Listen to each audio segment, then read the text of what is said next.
said last week, so I thought you were when you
Good evening, everyone. We are about to get started.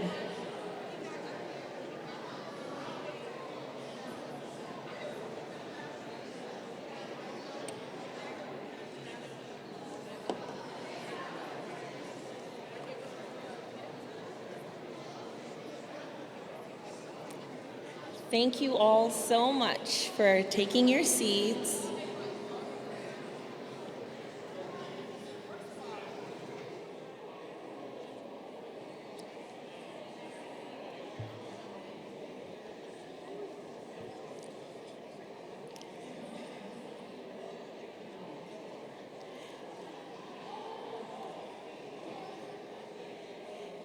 So, officially, good evening, everyone.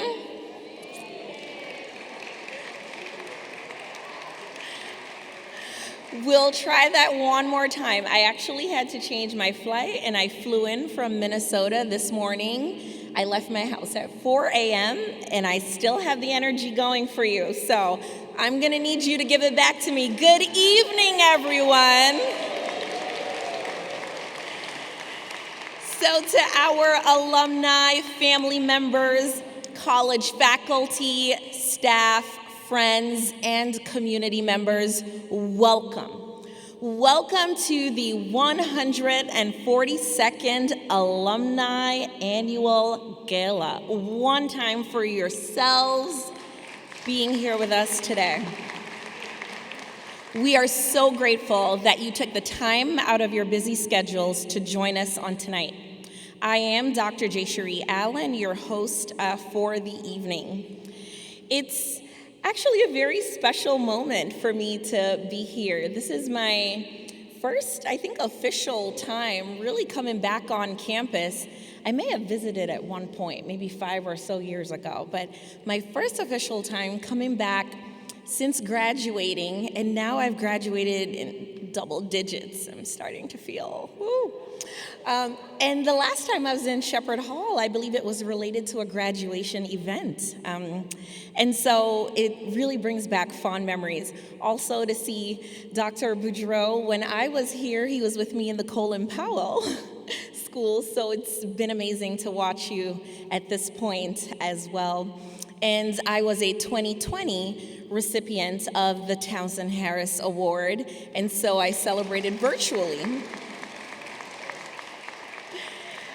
But it is a pleasure to catch up on the in-person celebrations tonight. So I'm currently a board-certified family physician. I practice at the Mayo Clinic in Minnesota. So New York is still home, will always be home, but for now, Rochester, Minnesota is where you'll find me. But welcome back to all of you, and again, being in person. So tonight, we carry on a tradition that's been going on for 142 years.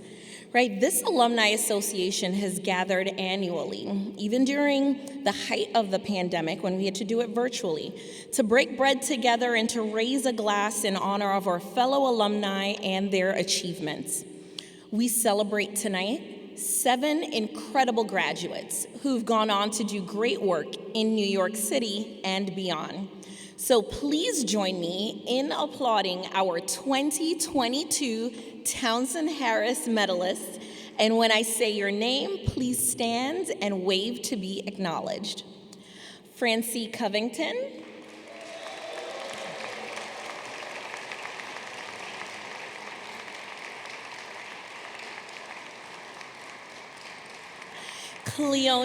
Elaine Golding.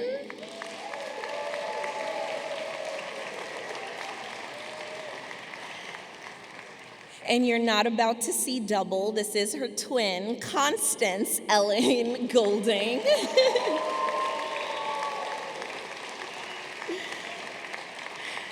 Stewart Kampel. Dr. Henry Posamentier. Dr. Leonard Susskind. And Dr. Alan Taylor.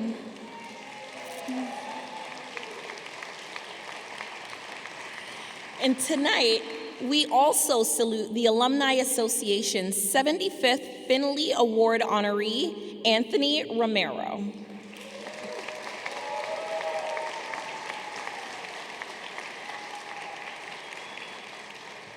So there are just a few more acknowledgments before we begin with the formal program and with the food. And on July 1st, a new group of executive officers of the Alumni Association took the helm, and I'd like to introduce them to you now. So when I call your name, please stand and be recognized. Lawrence Greengrass, class of 73, he's the president. Dr. Joyce Coppin, class of 58, the first vice president. Xingpei Chu, class of 87, the second vice president. Peter Goodman, class of 61, the third vice president. Diane Rodriguez, class of 78, the treasurer. Sean Chin Chance, class of 2005, secretary. And Jacqueline Brooks, class of 80 and an MFA in 83, and she's the historian. But Jacqueline is not with us in the Great Hall this evening. She is, like so many of you, watching and interacting with us on our event platform from home. Hello, send a wave to everyone watching from home.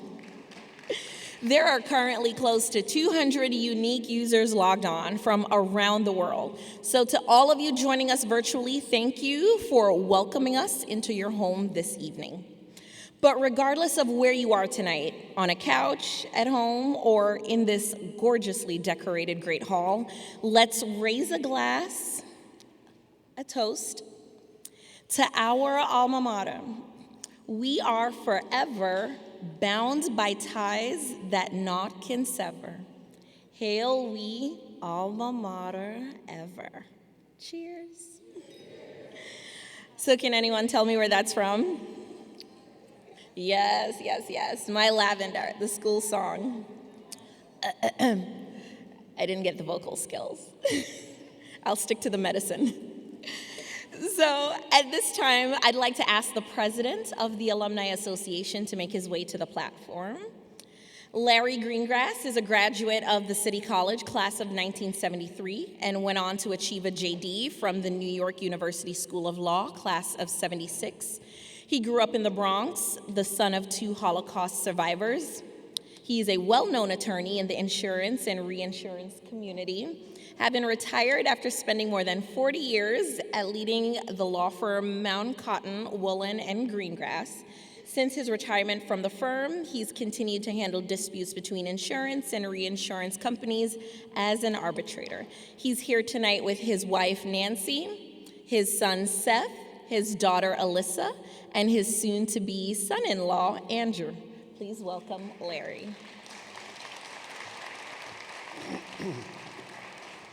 Thank you so much for getting us started.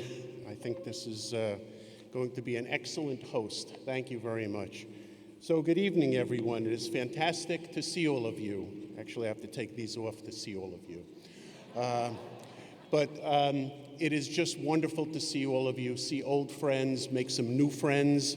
And to the people online who are watching, we welcome you. You're important to us, and we appreciate you setting aside time to watch this great event. You know, it is really an extraordinary honor to serve as the president of the Alumni Association. The mission of the Alumni Association, and I'll actually read from the formal mission statement in a couple moments, is to promote the City College of New York, a place which fosters an environment of academic excellence to all of its students who enter this great hall. Also, critically important is the role of the Alumni Association in making and keeping connections to our vibrant community of alumni. So first, let me acknowledge a few people in the room. Our college president, Dr. Vincent Boudreau. .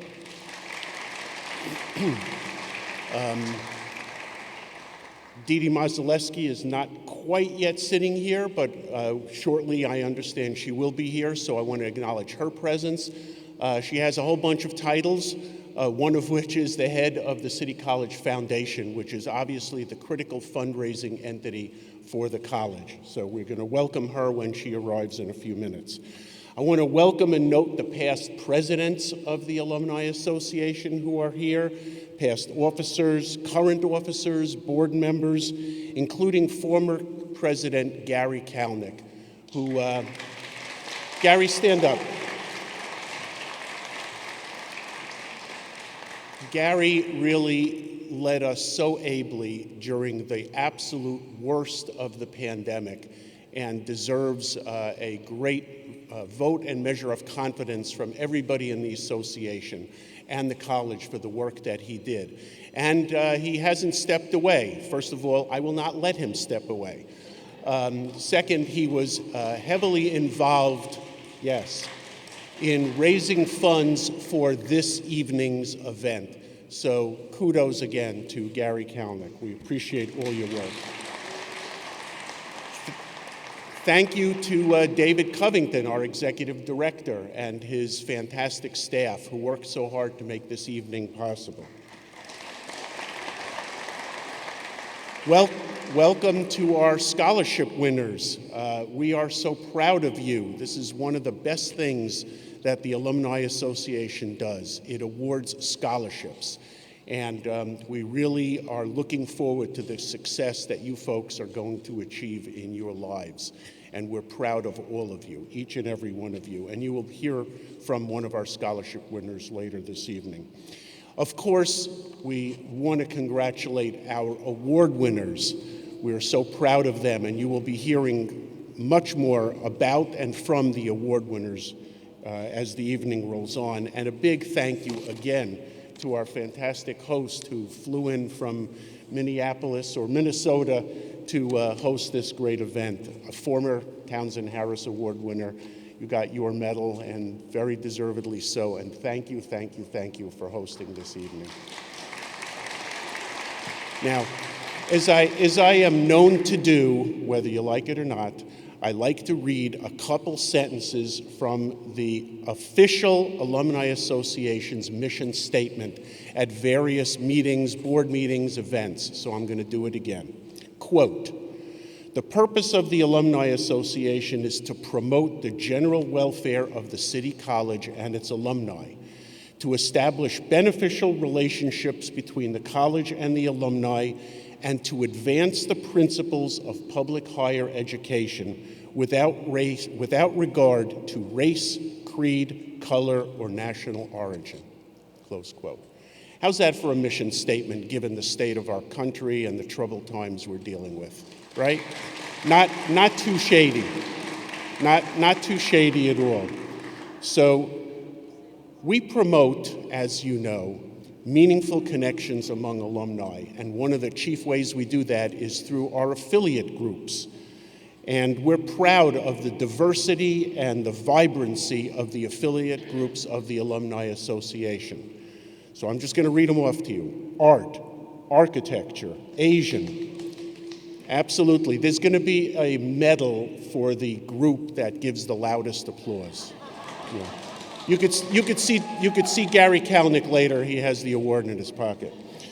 Art, architecture, Asian. Business and economics. Where's Charles? There you go. Education. Engineering. Black alumni. ROTC. Latino alumni. Varsity alumni. Richard, varsity alumni. Okay. Right. Center for Worker Education. Political science. Communications. Thank you. Thank you, Jane, for leading that. And Young Professionals alumni. Now, should you be interested in joining any of these affiliate groups or starting a new one, please, we'd love to have you. Supporting students is a vital component of our work, and we do it in many ways, and you're going to hear just a couple of those ways this evening: the scholarships and mentoring, which we're really working on, and I'm going to be pushing you folks to get involved in. To keep you informed about what's going on at the college, the Alumni Association produces its own publications, and it circulates college publications so that you are kept apprised at important events going on here. Look, we have many differences, social, political, but what we have in common is a lot more important. As alumni of the great City College of New York, we are part of something that is bigger than ourselves. We share a unique bond that we should all be proud of. To come from an extraordinary institution that has done so much for so many generations to lift the economic and social accomplishments of its students, as it did for me. I'm the first in my family to go to college, and every time I'm on the campus, I hear that story over and over and over again. This bond that we have with the college requires us to fulfill a responsibility to give back.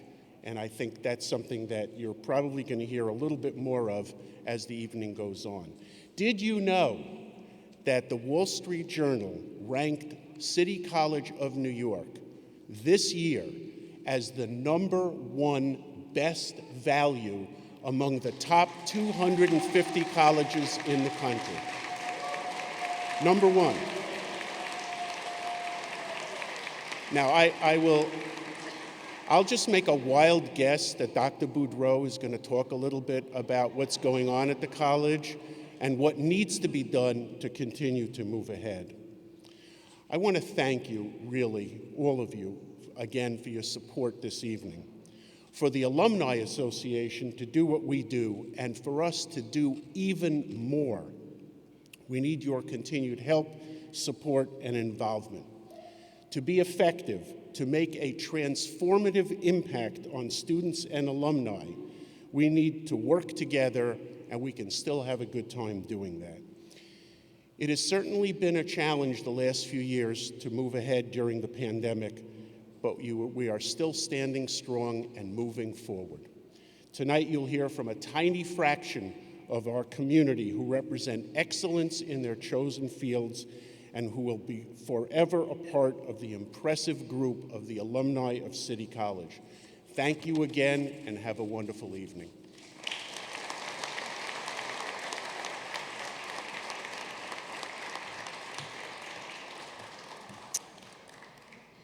Thank you, Larry.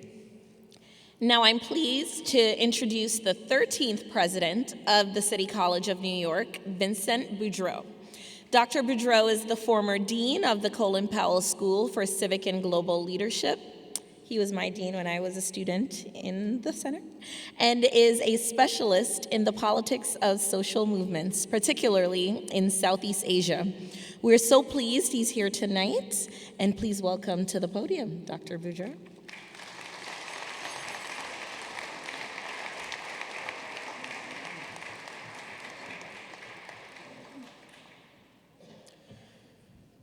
Well, if you know anything about me, you know that I spent the last week writing my speech. And it was going to start off like this. I bet you have no idea what the Wall Street Journal. So I got nothing now, folks. You know, here's the thing about when we're tremendously proud of that. To have that, particularly coming out of COVID, a moment that I think really solidified to all of us on this campus what this institution is for, to have that come from the Wall Street Journal. But it's not the only recognition that we've gotten in the last couple of weeks. The Princeton Review, apart from all the other rankings, one of the ones that we cherish the most is a ranking that asks the question, what difference does a college education make in the lives of your students? And it ranked in one category, national universities. Now, I don't know if anyone has got a degree from another CUNY school, but all the other CUNY schools are regional universities. You are sitting in the only national university in the CUNY system. And in that national university ranking from Princeton Review, the #1 school is, guess what? No, it's Princeton, obviously, right? Come on. Princeton, Stanford, City College. Harvard's down there someplace, Yale's down there someplace, Cornell's down there. We're #3. But we do that, we hit these marks as we're making other achievements. So one of the things that we're tremendously proud of, and you've probably heard me talk about it, but we will keep talking about it, is that our economic impact in the 10 counties around this campus is $1.9 billion every year. Now, similar methodology, similar company, doing that same study with Syracuse University, with its own law school, big-time sports, medical facilities, hospital, they're $1.1 billion. So we're almost twice as large all by ourselves as Syracuse University is. So put those two things together. Put together what you already know, because I've told you about it before, where we stand in relationship to social mobility. Just about the best college in the country in producing social mobility among our graduates. Take that Princeton ranking of just a few weeks ago, #3 in the country. Take the Wall Street Journal's ranking, the #1 best value college in the country, and then add to it this understanding that we're creating all of that economic impact, economic value in the city, and you get what I think is at the heart of our mission statement, the whole reason why we were founded as an institution. It's not charity. It's not, it includes extending a hand to students that might not be able to go to college, and but for City College with the support of this great association. But we're also proving every single year in the social phenomenon that is the successive graduating classes of City College, that if you want a society that is stable, if you want a society that is prosperous, if you want to build democracy, the best bet you can make is in the education of people who come from humble beginnings but have tremendous potential. You're sitting in a room that is the architectural manifestation of that founding mission, that embodies the hope we had for you when you were a student at City College, and for the students that are at City College today. And every year, as people evaluate the work that we do at this college, the impact it makes on the lives of our individual students, and the impact it makes on our society, that founding dream is validated. And so I take students in freshman convocation into this room every single year, and I ask them to look at the frescoes and the pillars and the marble floors and the stained glass, and to take seriously the proposition that the grandeur of this room and all the beauty, all the artistry, all the money that went into constructing this room was an explicit testament to our hopes and our dreams and our confidence in their potential and in their future. So now I want to tell you a few things about new directions at City College. You've heard about our rankings, and there's more if you're interested. You'll see them in the alumni newsletter. But we're doing some new things on this campus, and we're doing some new things especially in this moment of COVID. Like many of you, we struggled during COVID, and I and the great people that work in this institution tried every day to balance the task of keeping our community, ensuring their health, but not letting the mission of the college falter. 2020, 2021, 2022 is the only year that those students would graduate from City College. It was their one chance to get the education that you got. And so we took very seriously the proposition that while we want to keep people safe, we want to preserve that mission. But we did more than that. Our laboratories became places that produced the sterile medium that tests were conducted in. And in our engineering labs, we produced PPE equipment. And in some of our biotechnology labs, we researched antivirals. So the resources of the college, what we knew about public health, what we knew about mental health during the pandemic, the resources of the college became available to our community. Our medical students graduated 3 months early so that they could finish their final 3 courses out in public health facilities in those early dangerous months of the pandemic, taking care of patients. They got credit, the final credit they needed to graduate, in service to our communities battling back the virus. And so what I've said to our students and to our community, and really to anyone who would listen, is that the proposition of the whole people, the reason this institution was founded on the promise of the whole people, it's important during times of prosperity. It's important when times are good. But the people that have come to this institution as educators and as students and come back as alumni know that the real reason we have a city college is that when we really need it, when we need to harness the will and the talent and the imagination and the commitment and the vision and the experience of the whole people, that's when our city needs the graduates of City College. So we're doing a couple of new things now. One of the big new thrusts of the work that we've been doing in the college is to think explicitly about the needs of the world. So we have, for instance, an engineering school that has rededicated itself to the prospect of decarbonizing the grid, pulling expertise from all different departments together to work on that project. In our adult and continuing education program, we have recently founded the Charles Rangel Infrastructure Workforce Development Project, designed to prepare people living in our communities for those good jobs that are going to come out of the infrastructure bill. And not just rebuilding the old infrastructure, but making sure they have the technology, the digital acumen, the ability to operate in an artificial intelligence environment to build a new infrastructure.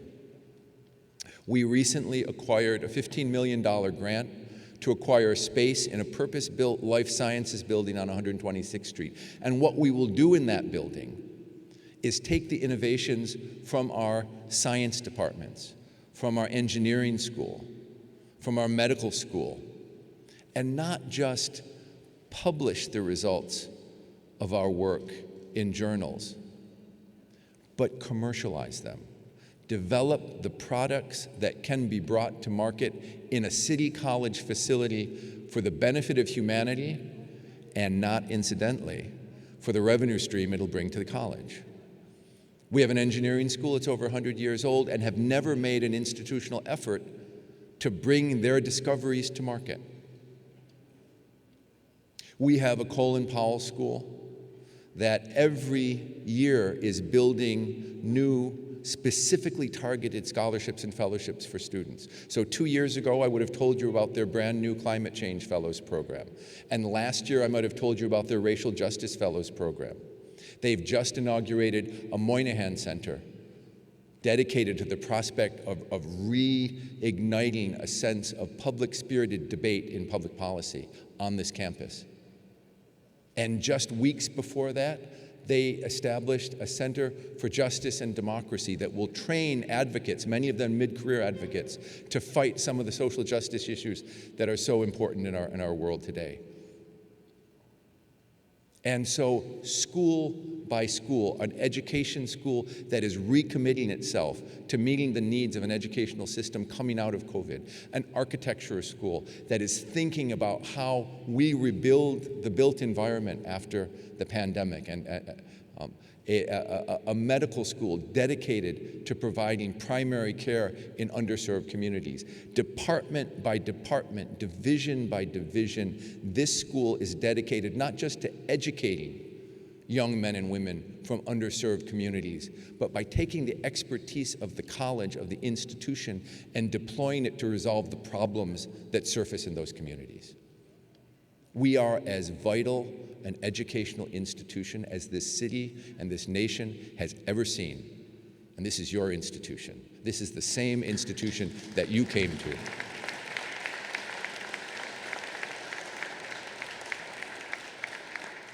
This is also, by the way, our 175th anniversary. Now, I'm going to gripe just a little bit, because if you go on the University of New York's website, they say that they were founded 175 years ago. I went to the investiture of a president of a different CUNY school a couple of weeks ago, and they talked about how Townsend Harris talked about the whole people at their founding. But we know in this room that this whole enterprise of public education that is accessible to the whole people began when the founders of the City College of New York, when the founders of the Free Academy, our heritage, decided that education was for the whole people. And that's what we're living today. Now I'm going to charge you with something. I've told you all the great things about the college. I've told you all the reasons why you'd have to be nuts not to invest in the City College of New York. Tremendous economic development, an investment in social mobility when social mobility no longer exists in much of this country. It lives in places like CCNY, and on and on and on. There are a million reasons to invest in this campus. And ladies and gentlemen, in Albany, it is budget season. There is no better spokespeople for the value of this institution. Well, the best spokespeople for the value of this institution is the students that are here now. But you know what? You're in second place. So I'm going to charge you. You are the best ambassadors we have. You are well positioned. You have lived the benefits of this institution. Just being here in the Great Hall, you show your commitment to the continuation of our tradition. Let's not let this budget season pass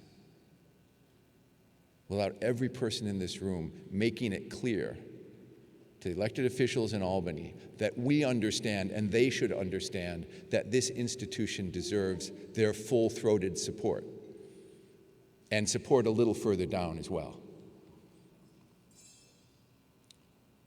Despite everything I've told you, about the success and the vibrancy of this institution, we face next year probably about a $12 million deficit.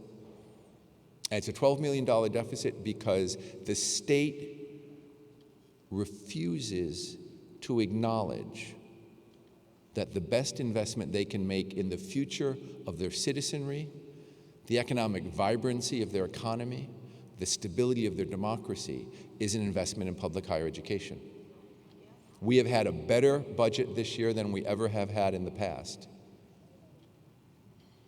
But across the nation, the idea of public education as a benefit for everyone has faded into distant memory. It costs a City College student $7,000 to go to school in this institution, and if they're eligible for financial aid, they pay nothing, just like some of you did back in the day, right? But as we become increasingly a tuition-driven institution, that $7,000 no longer pays for the excellent education that we are committed to preserving on this campus. So join me, I charge you, I insist, join me in making sure that everyone you meet knows how important City College was in your life, knows how important City College is to the future of this community, and knows how important it is to the future of our students. I know I can count on you. I've said it again and again. The future of this college runs through the advocacy and support of our alumni, and you are a great example. Thank you for being with us here tonight. I appreciate each and every one of you. Thank you, everyone.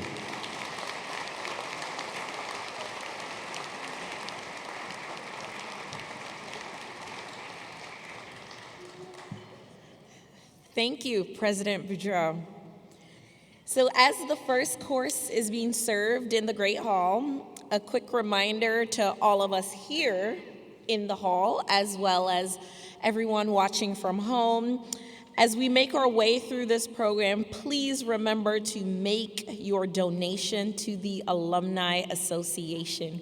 we just got, wow, more information that I felt we could even process on why our current students are so deserving of the support that we are now in a position to offer.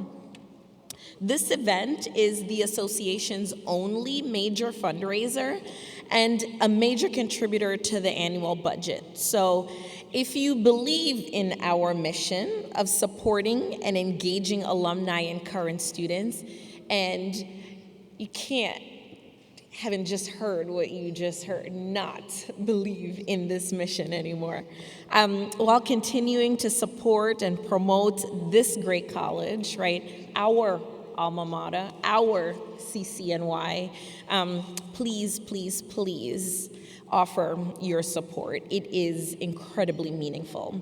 Remember that the Alumni Association is a 501c3 and donations are tax deductible. The association does not receive operating funds from the college or from the City University of New York. We are alumni supported and alumni directed. So your donations also help our programs to keep going today. And now, for the reason why we are here, our Townsend Harris Medal presentations. Cue the video. So the Townsend Harris Medal is the most coveted alumni achievement. It is, of course, named after the founder of the City College of New York. Established in 1933 by a gift from the class of 1906, the Townsend Harris Medals are awarded each year at this alumni event to those who have outstanding postgraduate achievements in their chosen fields.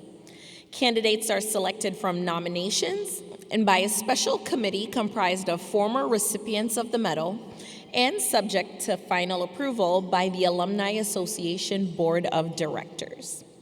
So our first recipient for the evening, Francee Covington.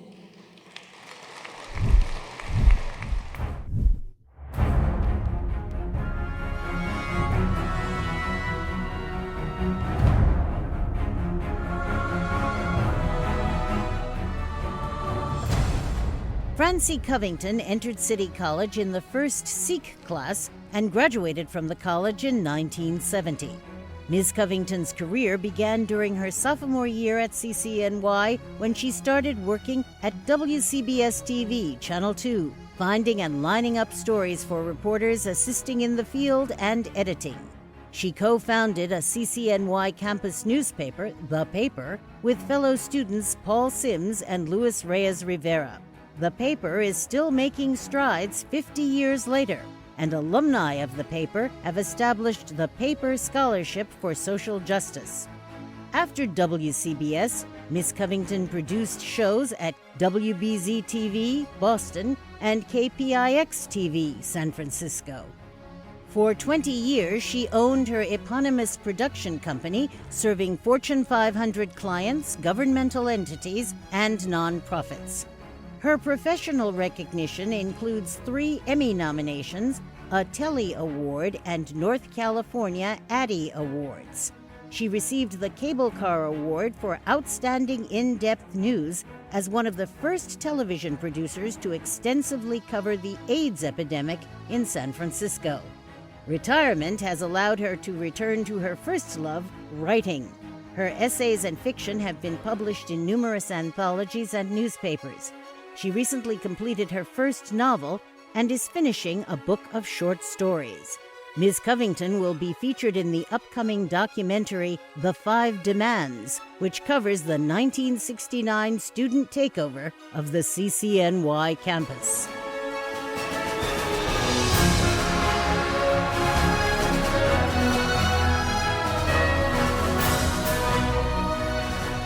I was born and grew up in Brooklyn. My parents were part of the huge migration of African Americans moving from the small towns of the South to the megalopolises of the North. They came seeking opportunity for themselves and their children. I found opportunity at CCNY in the Sikh program. Dean Allen Ballard was the first dean of SEEK. He and the teachers and the counselors were just wonderful. Tony Cade was one of my teachers, a marvelous, marvelous teacher who just lit up every room she ever entered. And in 1970, she asked me to contribute to her anthology called The Black Woman. And that anthology is still in print today. If it were not for SEEK and CCNY, I might never have met her. During my sophomore year, WCBS TV was looking for young Black people to come and intern at the station. To be a producer was not something I had ever even dreamed of, let alone was able to accomplish. I thank everyone who helped me along the way, who nurtured me, mentored me in all of the stations I've worked in. Being at CCNY and having very heated discussions on campus and in the cafeterias really helped me understand how powerful my voice could be. I have been active in the fight for social justice since I was in the single digits, working the mimeograph machine, handing out flyers, protesting, and being arrested.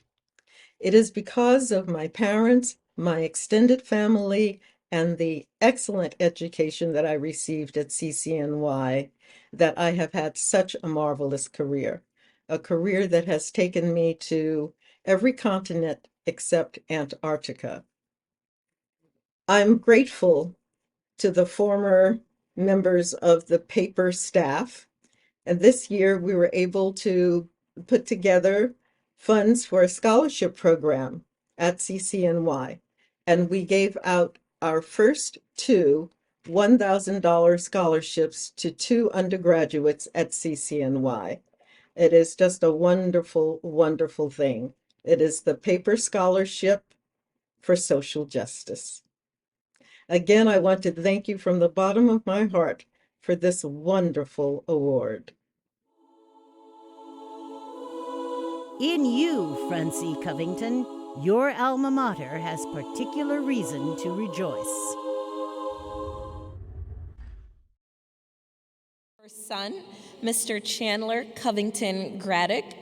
Everyone, please join me in congratulating Francee on this achievement.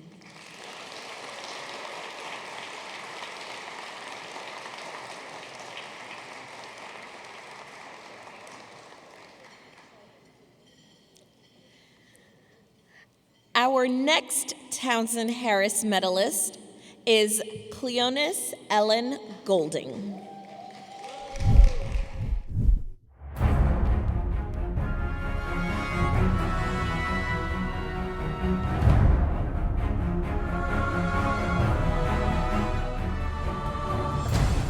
Cleonis Ellen Golding graduated from City College in 1962 with a BS in psychology and in 1965 with an MSc in clinical and school psychology. Out of some 3,000 students, Ms. Ellen Golding and her twin sister were two of the 11 students of color that entered City College day session in the 1958 freshman year.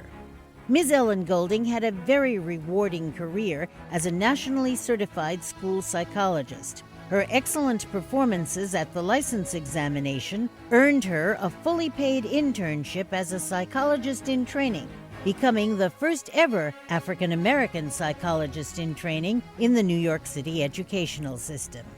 Ms. Ellen Golding was a civil servant in New York City for almost 4 decades, doing work such as reevaluating disproportionately misdiagnosed students of color.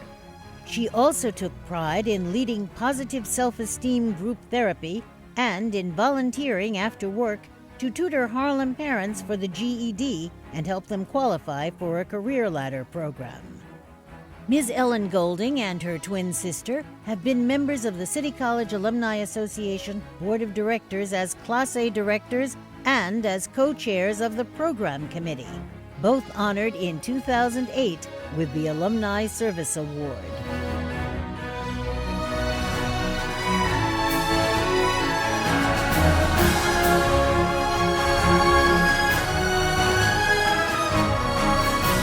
Thank you so much for this opportunity to express my appreciation to Jane Tillman Irving for nominating me for the coveted Townsend Harris Medal. I really am very happy that my sister and I are the recipients of this very, very special honor from alma mater, our beloved CCNY. Also wish to thank the Board of City College Alumni Association and also the staff of the Alumni Association office, David Covington, the executive director, and his wonderful staff. Really wish to express deep and heartfelt appreciation to our dear parents of blessed memory who came from Jamaica and became wonderful citizens of decency, honesty, and high standards for their children.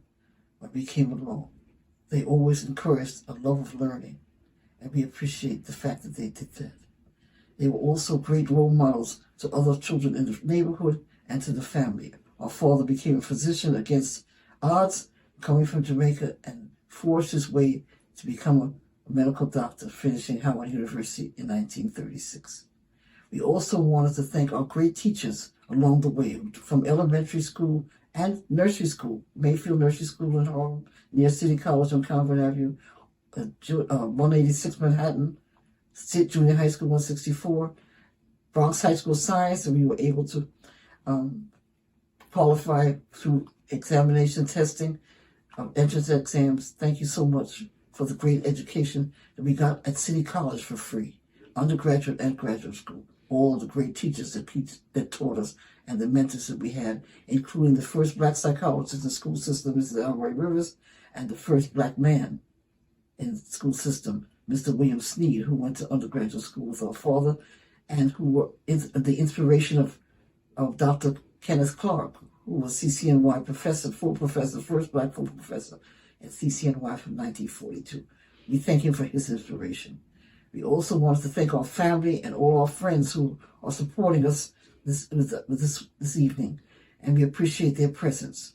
And we will forever be grateful to all the people who impacted our lives and trained us to help us to be the school psychologists that we became in a field where there are very few of us, and very few times we get an opportunity to help children who were stigmatized and to get them on the right path. Thank you so much, and good evening. In you, Cleonis Ellen Golding, your alma mater has particular reason to rejoice. Ellen is here tonight with her identical twin Elaine, also getting a Townsend Harris Award this evening, and more than 3 tables of family and friends. Everyone, please join me in congratulating her on this achievement.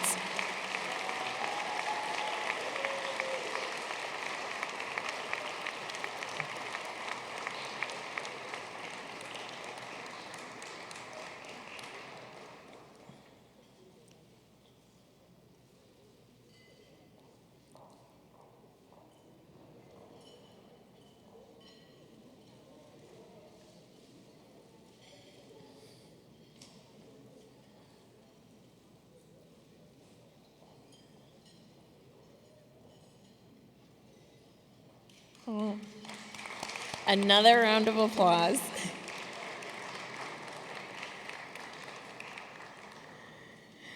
So you're not seeing double, right? Our next Townsend Harris medalist is Ellen's identical sister, Constance Elaine Golding.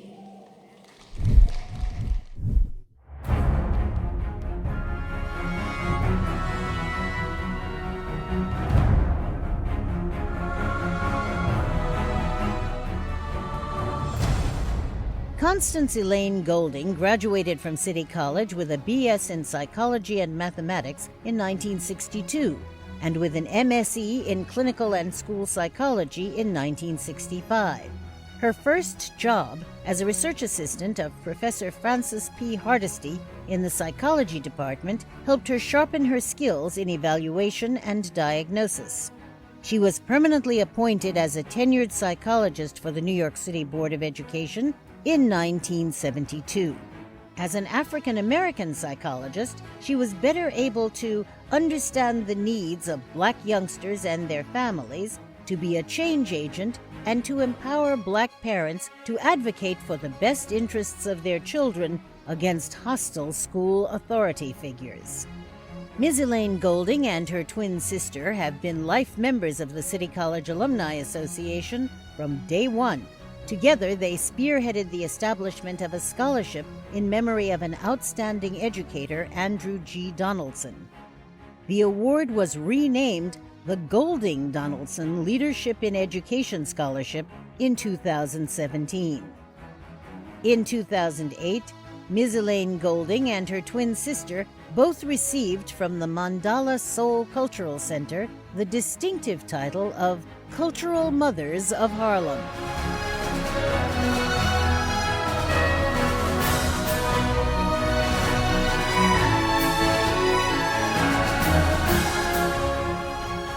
Thank you to Jane Tillman Irving and the Townsend Harris Medal Committee for nominating and selecting me as a 2022 Townsend Harris Medalist in recognition of my decades-old career as a psychologist in the New York City schools.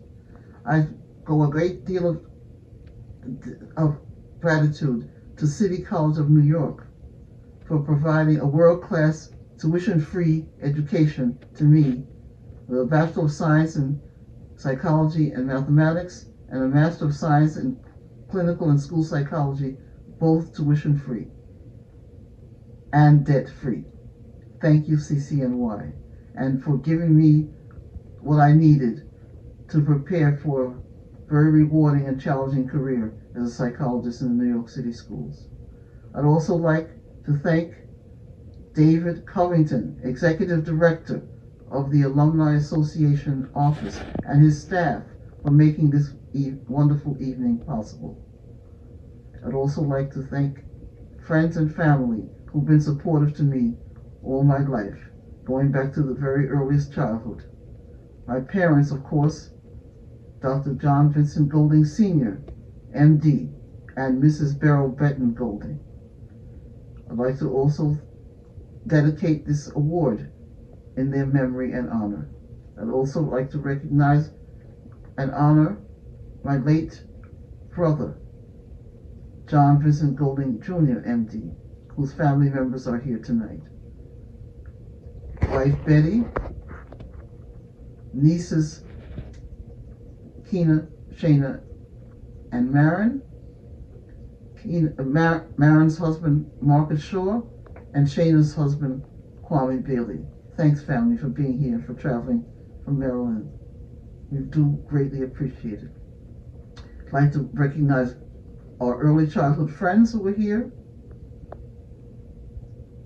The Robinson twins, Joanne Roberta, Claudia Day Chase, and Karen Thompson Green. And also from the old neighborhood, and the educator in the New York City school system, who's now retired, Bishop James P. Roberts. I'd also like to recognize our Bronx High School of Science 1958 classmate, Phil Lilienthal, and our CCNY 1962 classmate, Lennox Hines, 2011 Townsend Harris Medals. And especially like to thank cousin Roy Eaton, classical pianist, who's participating in the program tonight in our honor. Thank you, Roy. And to all others who are watching us virtually and all of our guests at our tables tonight, thank you for coming, and those who are watching virtually, thank you for your participation and support. I hope that everyone will have a wonderful evening and travel safely back home. Good night. In you, Constance Elaine Golding, your alma mater has particular reason to rejoice. And Elaine is here with her sister Ellen. You know where I was going with that. And also the many friends and family who've come out to celebrate with them both. Please join me again in congratulating Elaine on her achievement.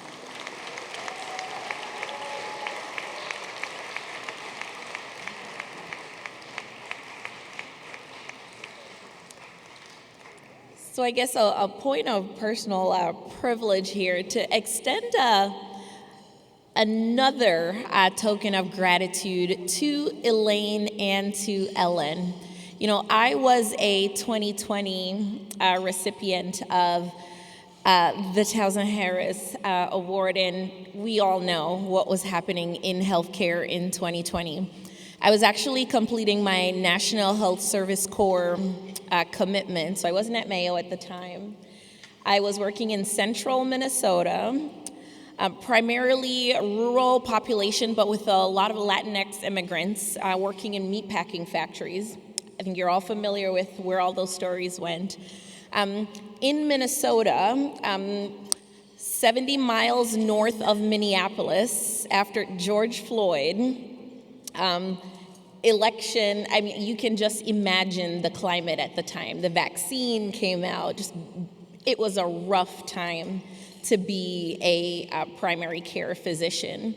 And so I am so grateful to Ellen and Elaine because they were the ones who nominated me and were instrumental in getting me to the point of receiving the Townsend Harris Award, and it couldn't have come at a better time.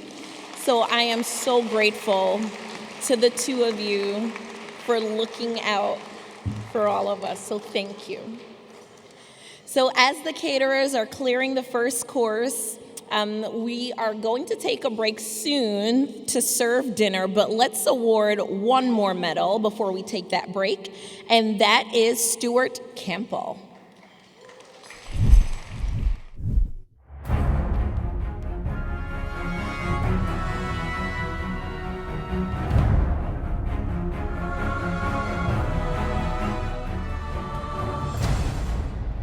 Stewart Kampel is a 1959 graduate of City College's Baruch School, where he was editor of The Ticker. He earned a master's degree with honors from the Columbia University Graduate School of Journalism. He worked part-time in the newsroom at the New York Times until he became a temporary replacement for a caption writer and picture editor. That started a 45-year career at the Times, working on the cultural news desk, foreign desk, financial desk, and metropolitan desk. He was appointed editor of the weekly Long Island section and held that position for 20 years, becoming the face of the Times on Long Island. In addition to his career at the Times, he taught at City College for 16 years and at New York University for 15 years. After leaving the Times, he became an associate editor of the award-winning 22-volume Encyclopedia Judaica, where he wrote more than 200 profiles of Americans in the arts, business, journalism, cartooning, and other fields. He is the co-author of the book Fly Without Fear, about how fearful flyers can learn to control their anxieties about air travel. In recent years, he has been writing feature articles and book reviews for Hadassah magazine. He and his wife, Susan, divide their time between a home in Wellington, Florida, and an apartment in Floral Park, New York.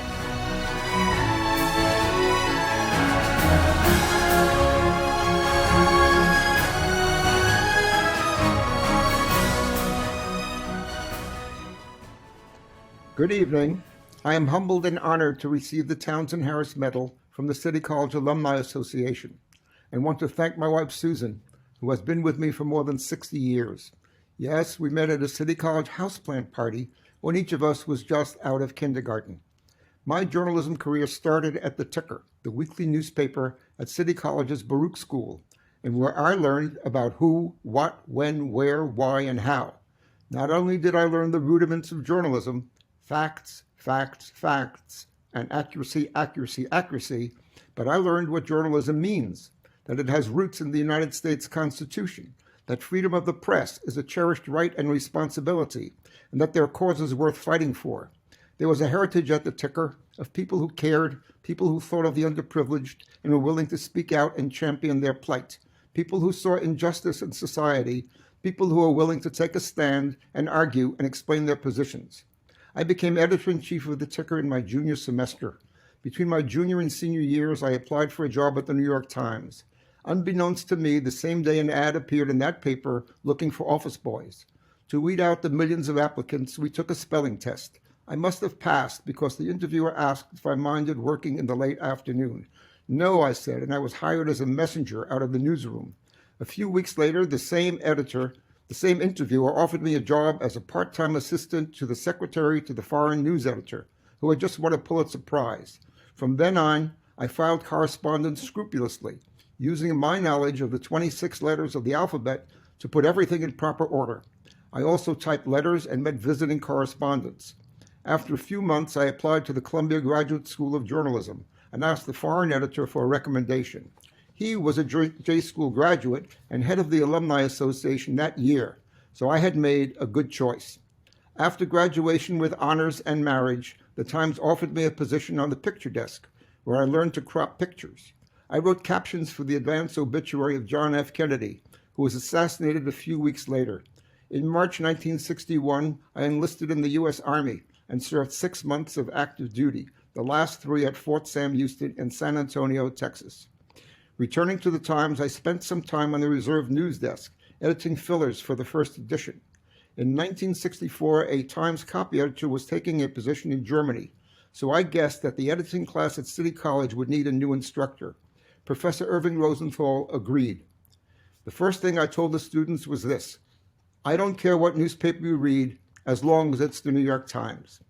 My first class had Clyde Haberman and Joe Berger, who later distinguished themselves at the Times, Frank Van Riper, who became Washington bureau chief of the New York Daily News, and others who went on to significant careers in journalism. I taught part-time at City for 16 years and then taught journalism classes, graduate and undergraduate, at New York University for 15 years. My first class there had Dan Barry, also a noted Times journalist. Among the hundreds of students were Pulitzer Prize winners, best-selling authors, foreign correspondents, investigative reporters, radio and television journalists, and journalism educators. In 16 years as a copy editor on the obituary desk at the Times, I made a mark by editing 2 page-one obituaries at the same time, for Jean Cocteau, the French writer, and for Edith Piaf, the chanteuse. One obituary for Alma Mahler, widow of the composer, noted that she carried on a long-time affair with Walter Gropius, founder of the Bauhaus School of Architecture, with Oskar Kokoschka, the Austrian painter, and with Franz Werfel, the German-born poet who was her last husband. That obituary inspired Tom Lehrer, the songwriting and performing satirist, to say it was the spiciest obituary the paper had ever published, and he immortalized Alma in one of his best songs. Somehow, during that period, I found the time to write and publish Fly Without Fear, a book designed to help people cope with their fear of flying. Unfortunately, not too many readers mistook my book for the Erica Jong novel Fear of Flying. My book is now almost 50 years old, and I remain between books. Eventually, I was given a shot at being an assistant to the Metropolitan editor Arthur Gelb. I must have been doing something right, helping to supervise coverage of New York City's financial crisis and the Son of Sam hunt and capture. I remained on the Metropolitan desk under Arthur's successor, Mike Levitas, and his successor, Sidney Schanberg, whose reporting in Cambodia was the basis for the film The Killing Fields. And when Sidney was having difficulties with the editor of the Long Island Weekly, a Sunday section, he asked me to take it over. By that time, we were living on Long Island with our 3 daughters, and I was a logical choice. I thought I would do it for a year or 2. That turned out to be 20 years. I became the face of the New York Times on Long Island, attending legislative meetings, art openings, book signings, governmental functions, etc. I even rang a freedom bell to mark the 300th anniversary of Suffolk County. At the Long Island section, I introduced extensive cultural coverage, had a lively opinion page where I published one of the first articles about AIDS, printed personal columns by well-known Times writers, met Billy Joel, Harry Chapin, and Paul Simon, accompanied our restaurant critic for appraisals, and learned lots of things about the Long Island Railroad. and nowadays I review fiction and nonfiction for Adasa magazine. So here we are, and I like to think we're still going strong. City College, the Times, my marriage and family, 3 fabulous daughters, 3 accomplished sons-in-laws, and 9 glorious grandchildren. Thank you, thank you, thank you. In you, Stewart Kampel, your alma mater has particular reason to rejoice. Stewart is here tonight with his daughters Deborah, Allison, and Carolyn. Please join me in congratulating Stewart on this achievement again.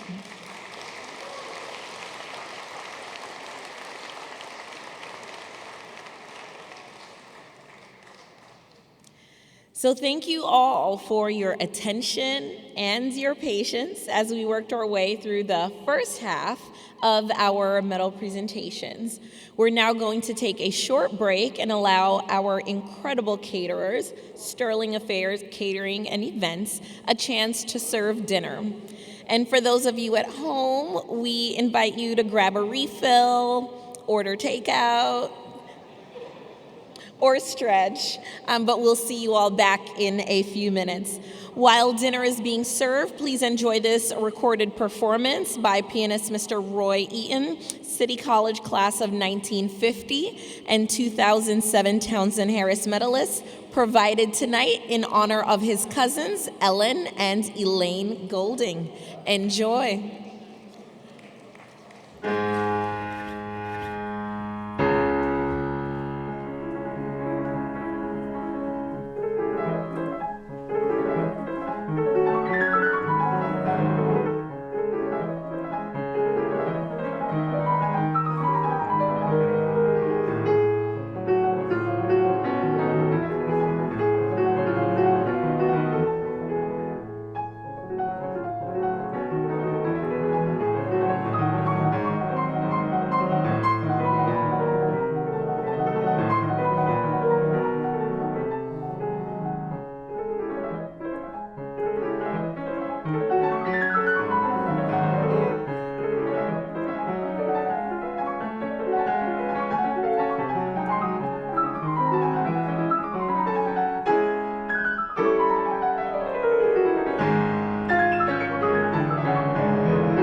Welcome back, everyone.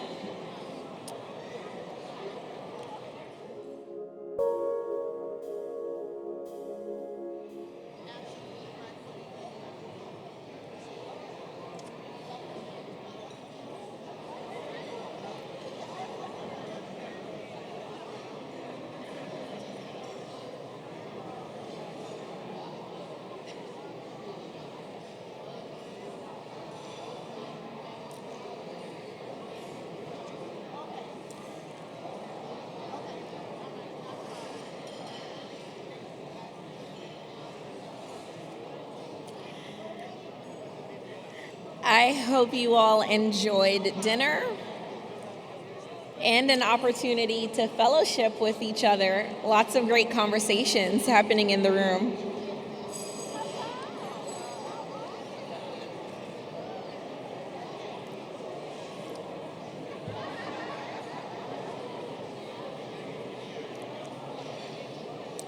As soon as we get settled, we'll be able to start with the second half of our program.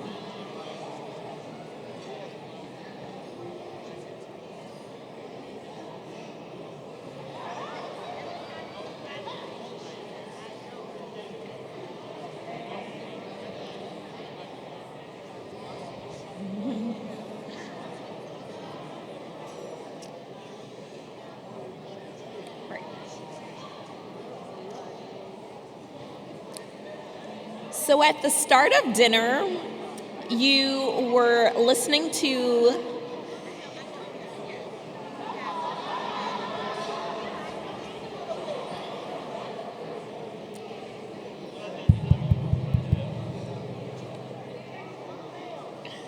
the sound really carries in this room.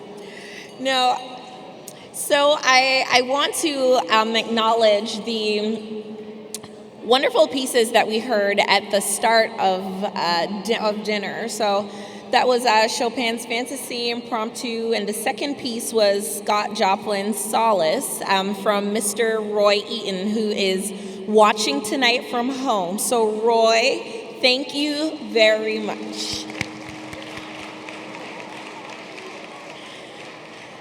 So as we move into the second half of the program, it's my pleasure to acknowledge the recipients of the Alumni Association scholarships.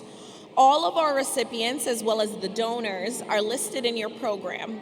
Many of the scholars are with us tonight, and at this time, I'd like you all to come up to the stage to be acknowledged and to take a picture with the Alumni Association president. So come on up. It's your 10 seconds of fame.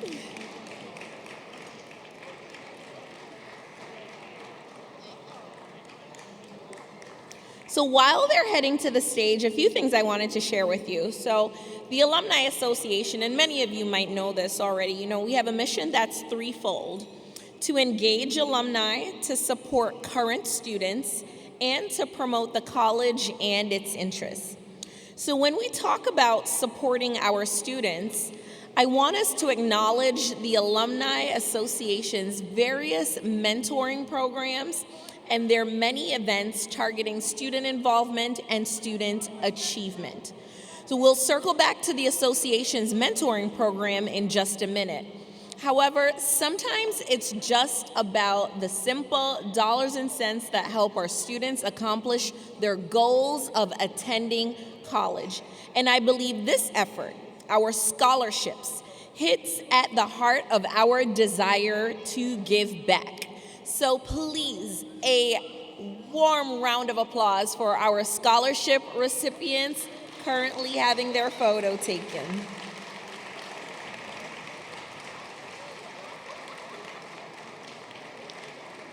To represent our scholarship recipients, we'll have Mr. Jorge Martinez, recipient of the Francis M. and Edward S. Plotkin Scholarship in Engineering. He'll be joining us to the podium as soon as he's done with the photo. Oh, there are more scholarship recipients here.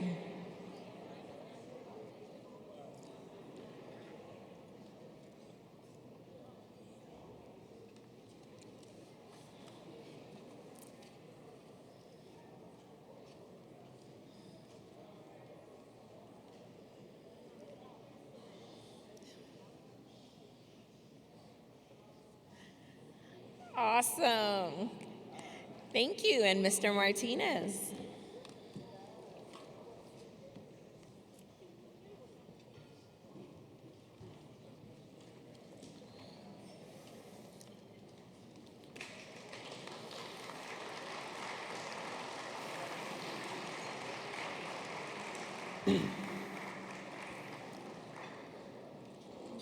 Good evening, everyone.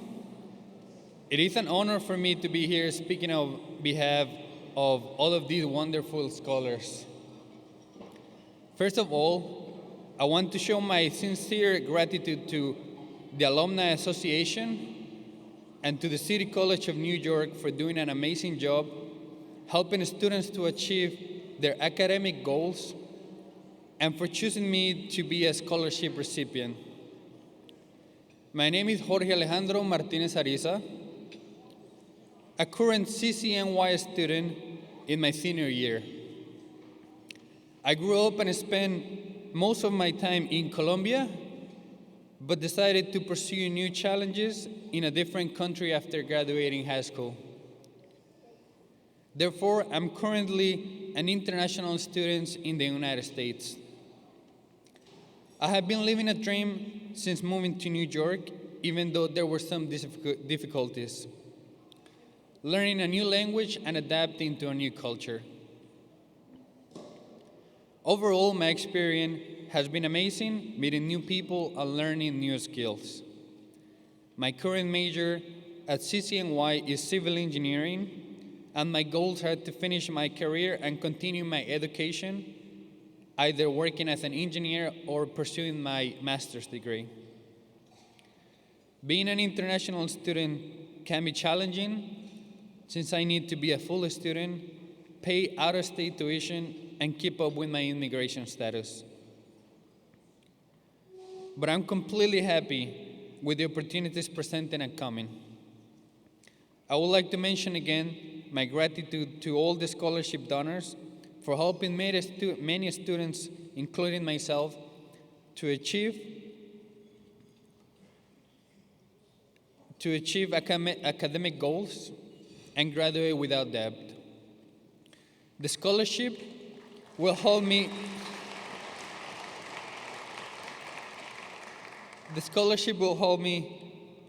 get some relief on my academic expenses and enjoy my time studying. Congratulations again to all the Alumni Association scholarship recipients, and thank you.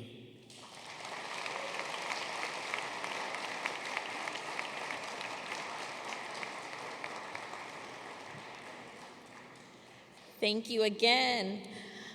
I actually want to pause and recognize that Ed Plotkin was a beloved member of our community and a former president of the Alumni Association. It was just this past April that he passed away. So if you are watching tonight, the Alumni Association would like to express our sincere condolences to Francis, his wife, and other members of the Plotkin family. We appreciate his leadership, contributions, and friendship during his long tenure as a member of the association. He is remembered and he is missed. And congratulations again to all of the scholarship recipients. So student support is an important part of the Alumni Association mission. And in 2020, the Alumni Association, despite the pandemic, sought to expand their reach of supporting current students and young alumni through mentorship. This led to the partnership with the City Tutors City Mentors program. Here to tell you a little about that partnership is Executive Director of the City Tutors, Gary Rifkin, and the Alumni Association President, Larry Greengrass. I'll have you both join us here again.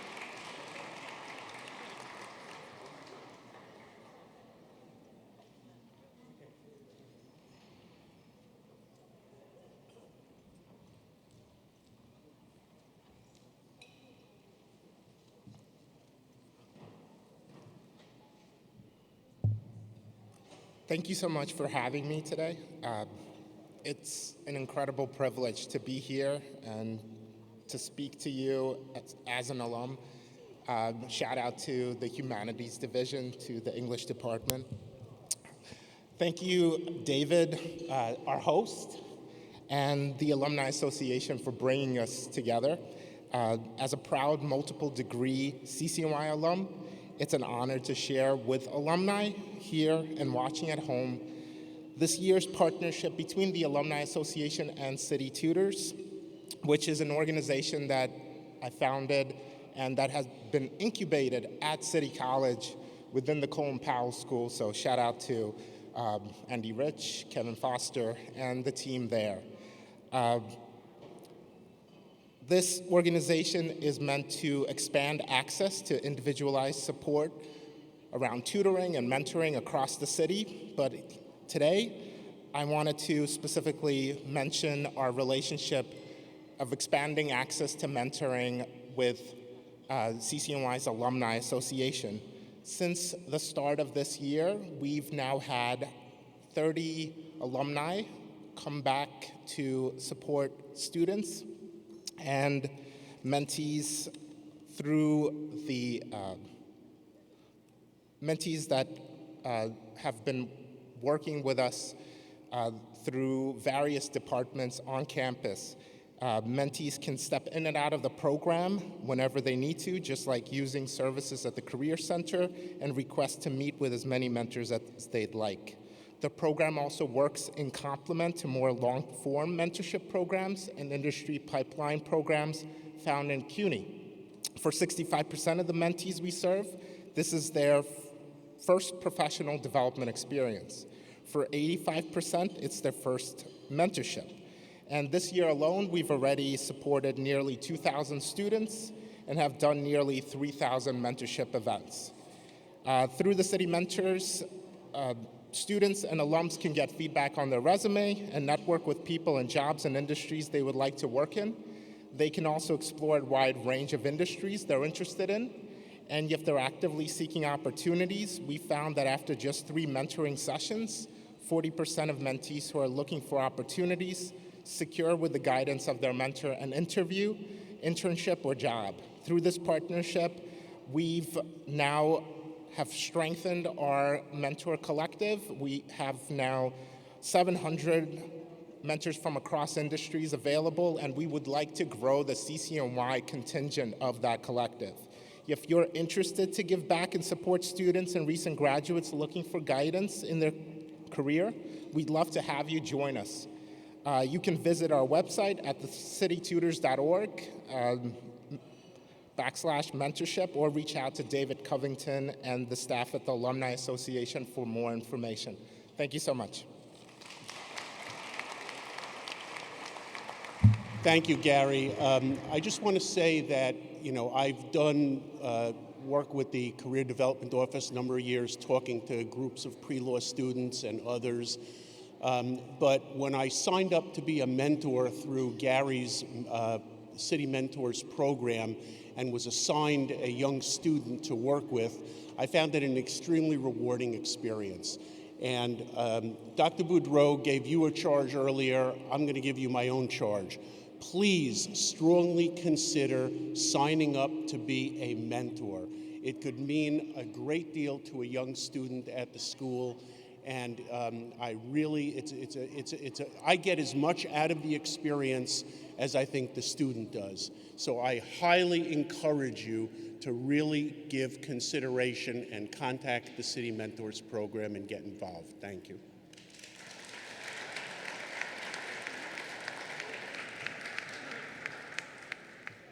Thank you both. All right, it is time to resume our awards. We have 3 to go. And of course, the John H. Finley Award for Service and Good Citizenship. But before we get to the next award, do you hear that voice on the video? Like, if you're anything like me, it's like, who is that? Like, is that like a broadcaster? Is that like Oprah's cousin, somebody? It sounds amazing. That's actually the voice of Jane Tillman Irving, class of 1969. Thank you so much.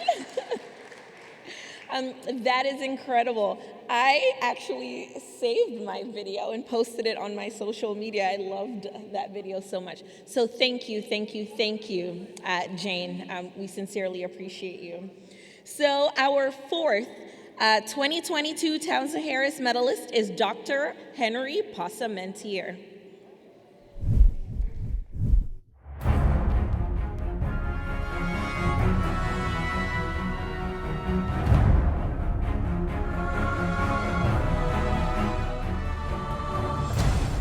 Dr. Henry Posamentier graduated from City College in 1970 with a BS in geology. He then earned an MA and a PhD from Syracuse University. Dr. Posamentier was an assistant professor in the Department of Geology at Rider University until 1979, when he transitioned from academia to industry, joining the research laboratory of Exxon Corporation as a research specialist. His breakthrough research resulted directly in the development of a new discipline, sequence stratigraphy. In 1991, Dr. Posamentier left Exxon to join the Atlantic Richfield Company in the role of senior research advisor. His research focus expanded from the study of stratigraphy to the evaluation of geomorphology using three-dimensional seismic data. This led directly to the development of the discipline of seismic geomorphology, which constituted a breakthrough in the study of subsurface geology. Dr. Posamentier has received numerous awards, among them the William Smith Medal from the Geological Society of London in 2010. This award, from one of the oldest and most prestigious geological societies, constitutes one of the highest honors in the field of geology.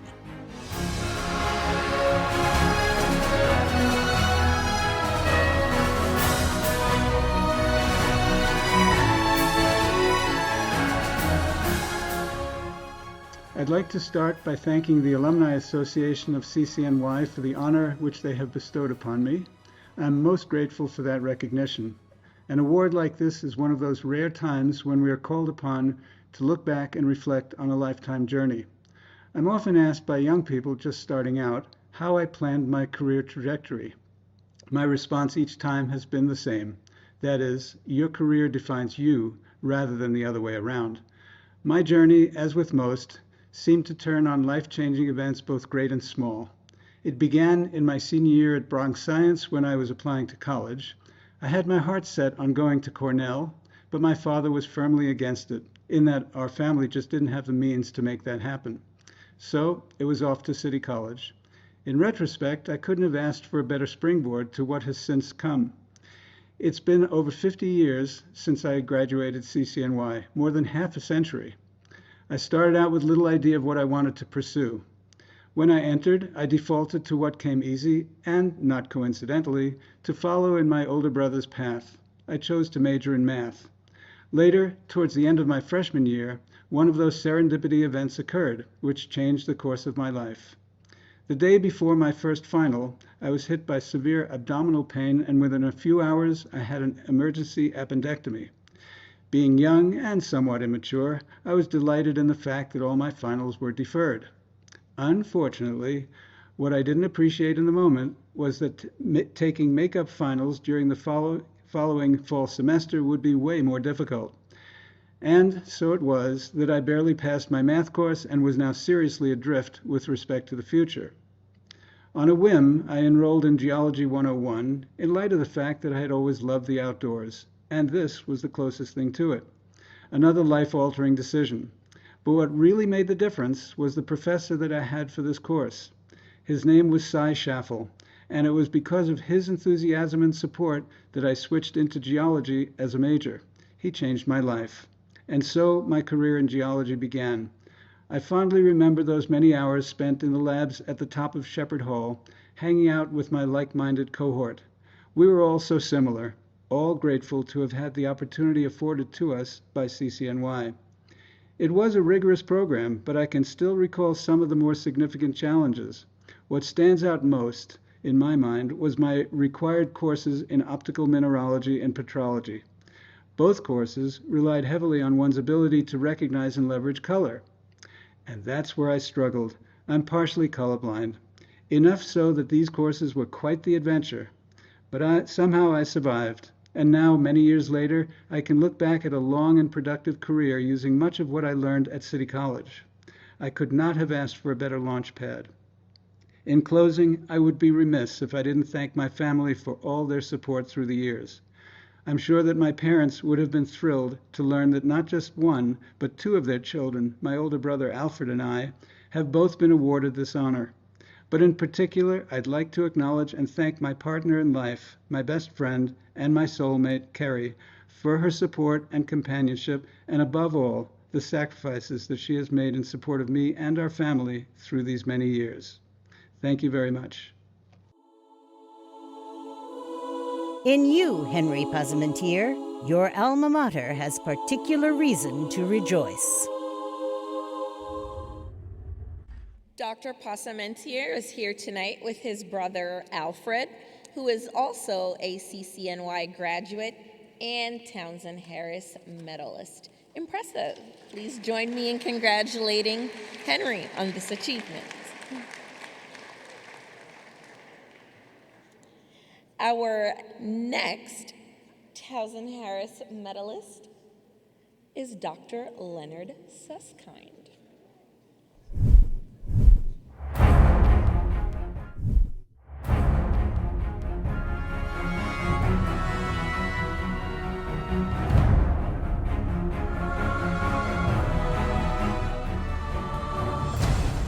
Leonard Susskind graduated from City College with a B.S. in physics in 1962 and received his Ph.D. in 1965 from Cornell University. He began as an assistant professor of physics at Yeshiva University and then Tel Aviv University before arriving at Stanford as professor of theoretical physics and the founding director of the Stanford Institute for Theoretical Physics. Among many specialties in physics, including quantum field theory, quantum statistical mechanics, and quantum cosmology, Susskind is widely regarded as one of the fathers of string theory. His career has been marked by notable contributions in the areas of the application of string theory to explanations of the dual resonance model of strong interactions in particle physics. Susskind's books, The Cosmic Landscape and The Black Hole War, have brought him more mainstream attention as a major thinker in physics and cosmology. He won the Palmeran-Chuk Prize in 2008, an award for distinguished science writing, the Sakurai Prize in 1998, along with the Boris Pregel Award from the New York Academy of Sciences in 1975.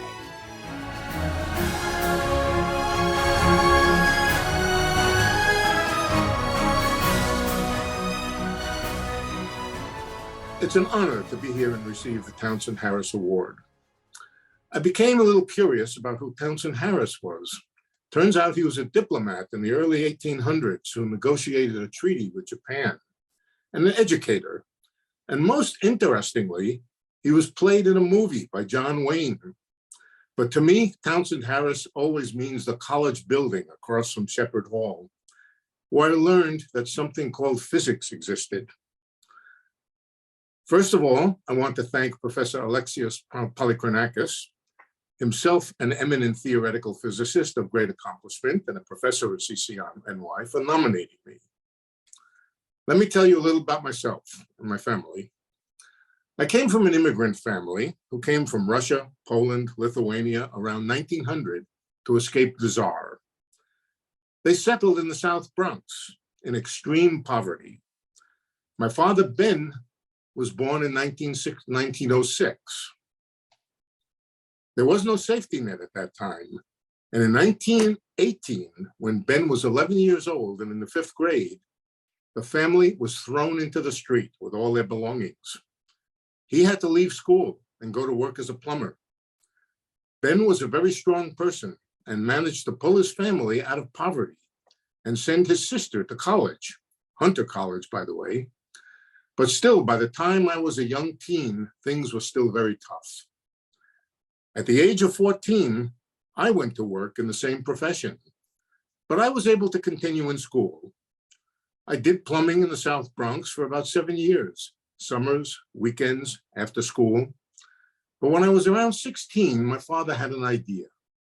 All the old furnaces in tenement buildings in the South Bronx needed replacement, and he and I would go into business replacing them. The problem was, it took some engineering knowledge, which he didn't have. His idea? I would go to CCNY and learn some engineering. I was good at math and I was admitted on probation. The first year at City College, I learned physics 7 and 8.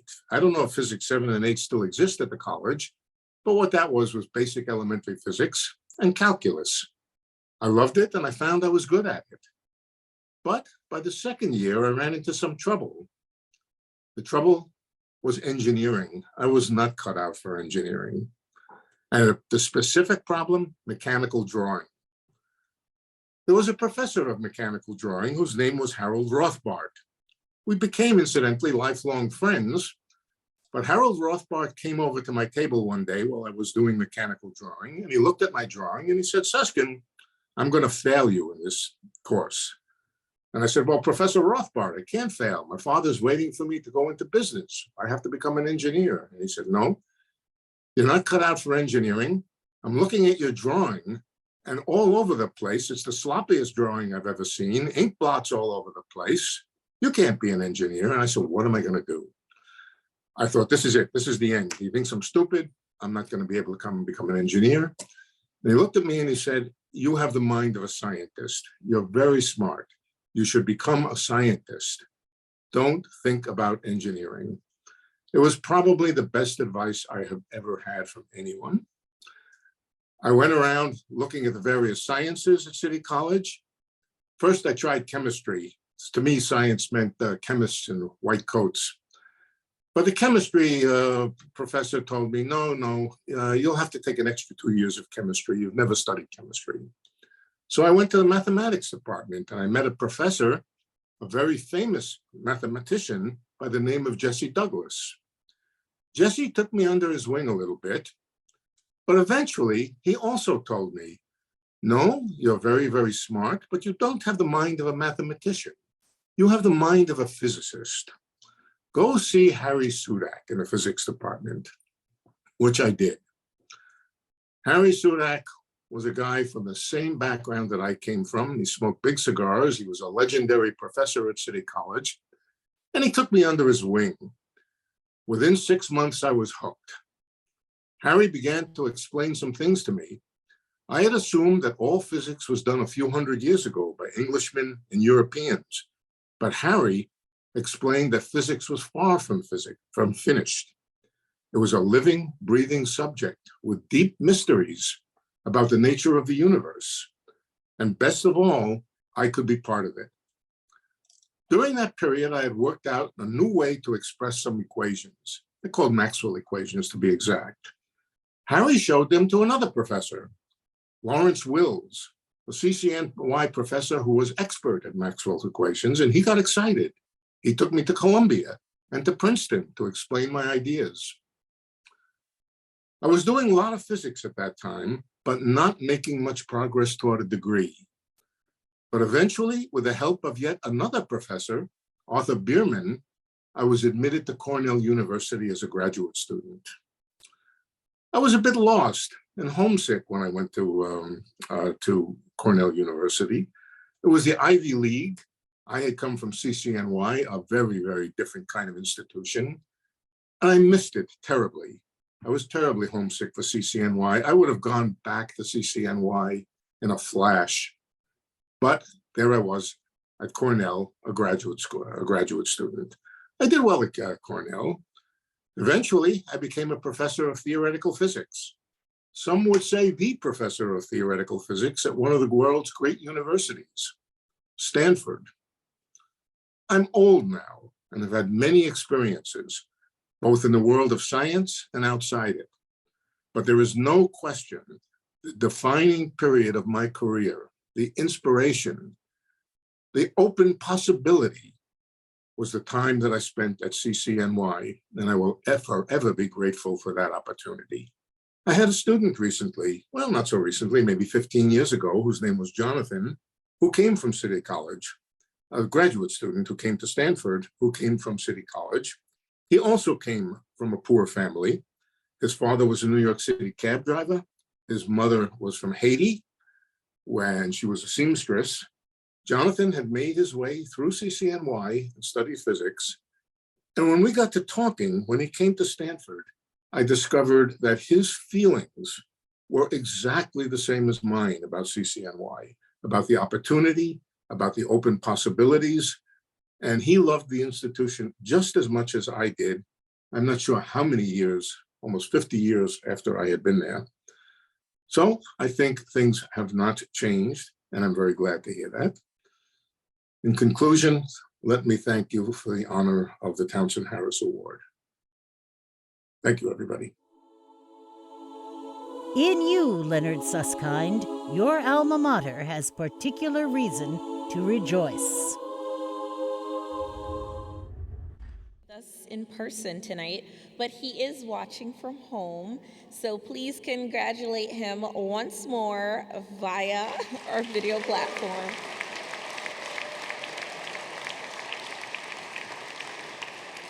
And our last, but certainly not least, 2022 Townsend Harris Medalist is Dr. Alan Taylor.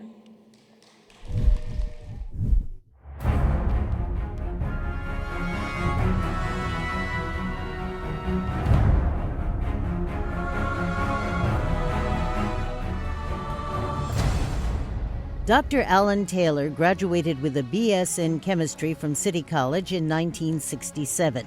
He received his PhD in organic chemistry and biochemistry from Rutgers University in 1973 and was a postdoctoral fellow at the University of California at Berkeley. Dr. Taylor has been directing research into the pathophysiology of age-related eye diseases for 35 years. He is senior scientist and director of the Nutrition and Vision Research Team at the HNRCA at Tufts University and a professor in both the Friedman School of Nutrition Science and Policy and the School of Graduate Biomedical Sciences. Among his many awards, Dr. Taylor has earned the Denham-Harmon Award for Excellence in Aging Research, Osborne and Mendel Award for Excellence in Nutrition Research, Robert M. Russell Scientific Achievement Award from Tufts University, and the Pfizer Consumer Healthcare Nutritional Science Award from the American Society for Nutrition. He is founding director of the Scientific Training Encouraging Peace Graduate Training Program, a graduate program that fosters peace through collaboration between Israeli and Palestinian students.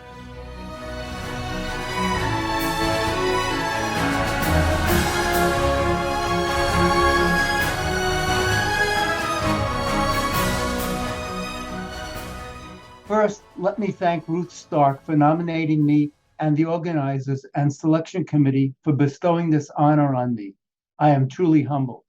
Congratulations, of course, to the other awardees. I'm going to tell you a story in two parts, one called The Ladder and the other called The Mountains in the Sky. This is a unique CCNY story, and if CCNY does its job, the story will be told many times by many people of all backgrounds in the future. But unlike many stories that get boring, each version of this story will enliven and motivate audiences, I hope. First, The Ladder. As a child of immigrant parents and a dad who at the top of his game earned $6,000 per year, I was so lucky to get into CCNY, where I could get an excellent college education at an institution with a major legacy of Nobel laureates, all free of charge. At CCNY, professors like Neil McKelvey took me aside, even though I was a lousy student, and he fascinated me with his first NMR. Professor Lefferts took me to his home to see original Matisses and Renoirs, not commonly seen in apartments in the Bronx. My dear friend Ira, also sitting here, also a CCNY student, kept me studying so I would not disgrace myself too badly. CCNY was indeed the ladder that permitted a view to a larger America. After CCNY, it was off to Rutgers in Newark, New Jersey, for my PhD in organic chemistry. My dad could not understand why I had to go so far away. From Newark, it was off then to Berkeley in 1973. What do you do in California in 1973? Of course, we were starting the revolution. But I got born again as a biochemist.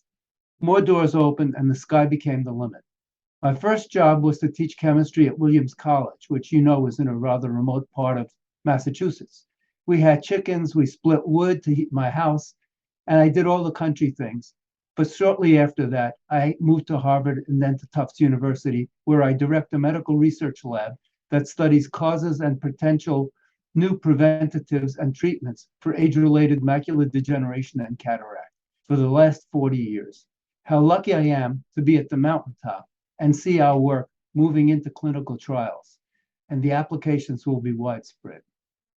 Because of my education, I have had fabulous scientific opportunities, and I worked with people all over the world, similar to the diversity that is CCNY.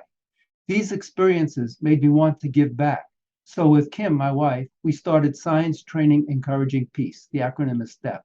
STEP funds pairs of Israeli and Palestinian health sciences graduate level scholars to work together to earn their PhD.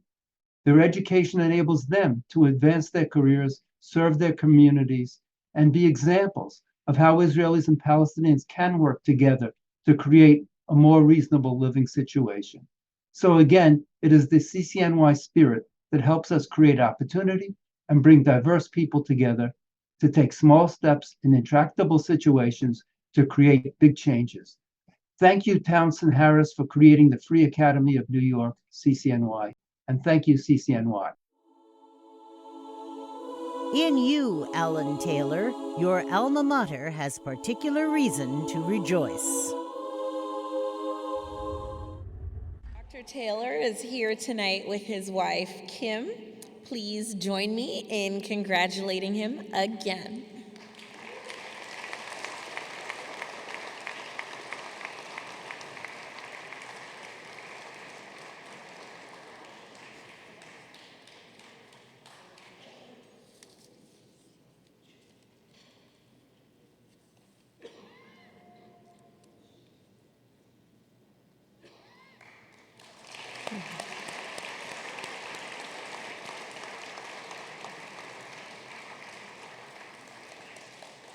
So if you're anything like me, the favorite course is about to hit your table anytime soon. But as that happens, to all the Townsend Harris medalists, congratulations. A hearty congratulations. We applaud you on your outstanding postgraduate achievements.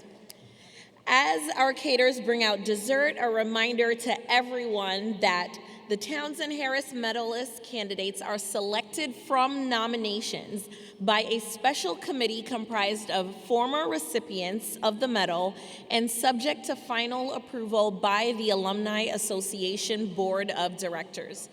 To nominate someone for this award, please submit a cover letter and pertinent information, no more than 5 pages in total, for each nominee to the Townsend Harris Medal Committee, in care of David Covington.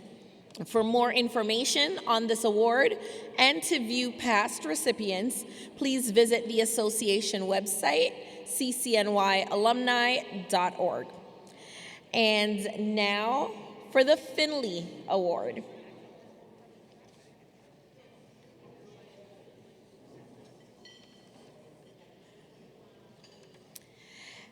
As the third president of the City College, John H. Finley championed the concept of dedicated service to the community as the first principle of good citizenship. The Alumni Association is very proud to present the 75th John H. Finley Award to Anthony Romero.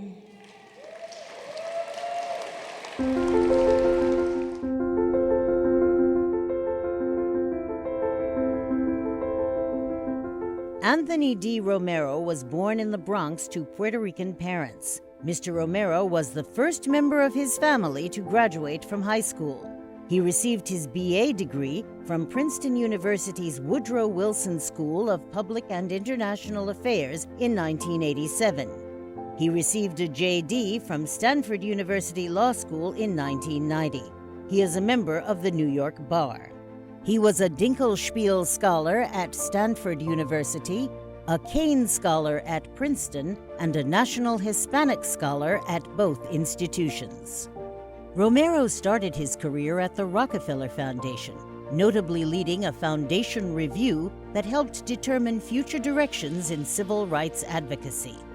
In 1992, Romero began working for the Ford Foundation and was promoted to director after 4 years, where he facilitated roughly $90 million in grants to civil rights, human rights, and peace projects. In September 2001, Anthony Romero became executive director of the American Civil Liberties Union, the nation's premier defender of civil liberties. Throughout his tenure, the ACLU has pursued aggressive litigation and advocacy, challenging the greatest injustices of our time, pursuing the freedom to marry for same-sex couples, and the elimination of racial disparities within the criminal justice system. Under Romero's direction, the ACLU filed over 400 legal actions against the Trump administration. In 2017, it won a nationwide stay of Trump's Muslim ban in a bit more than 24 hours after it was issued. Throughout the Trump administration, the ACLU won cases that extended anti-discrimination protections to transgender employees and blocked Trump's attempt to distort the U.S. Census by adding an unconstitutional citizenship question.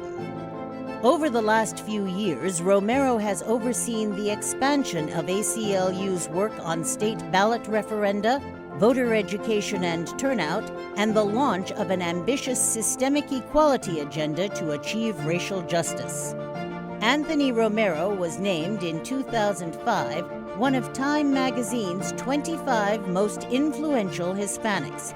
He received the Golden Plate Award of the American Academy of Achievement and the Woodrow Wilson Award from Princeton University.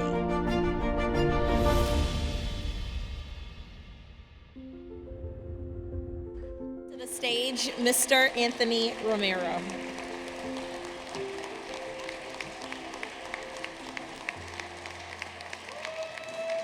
Thank you.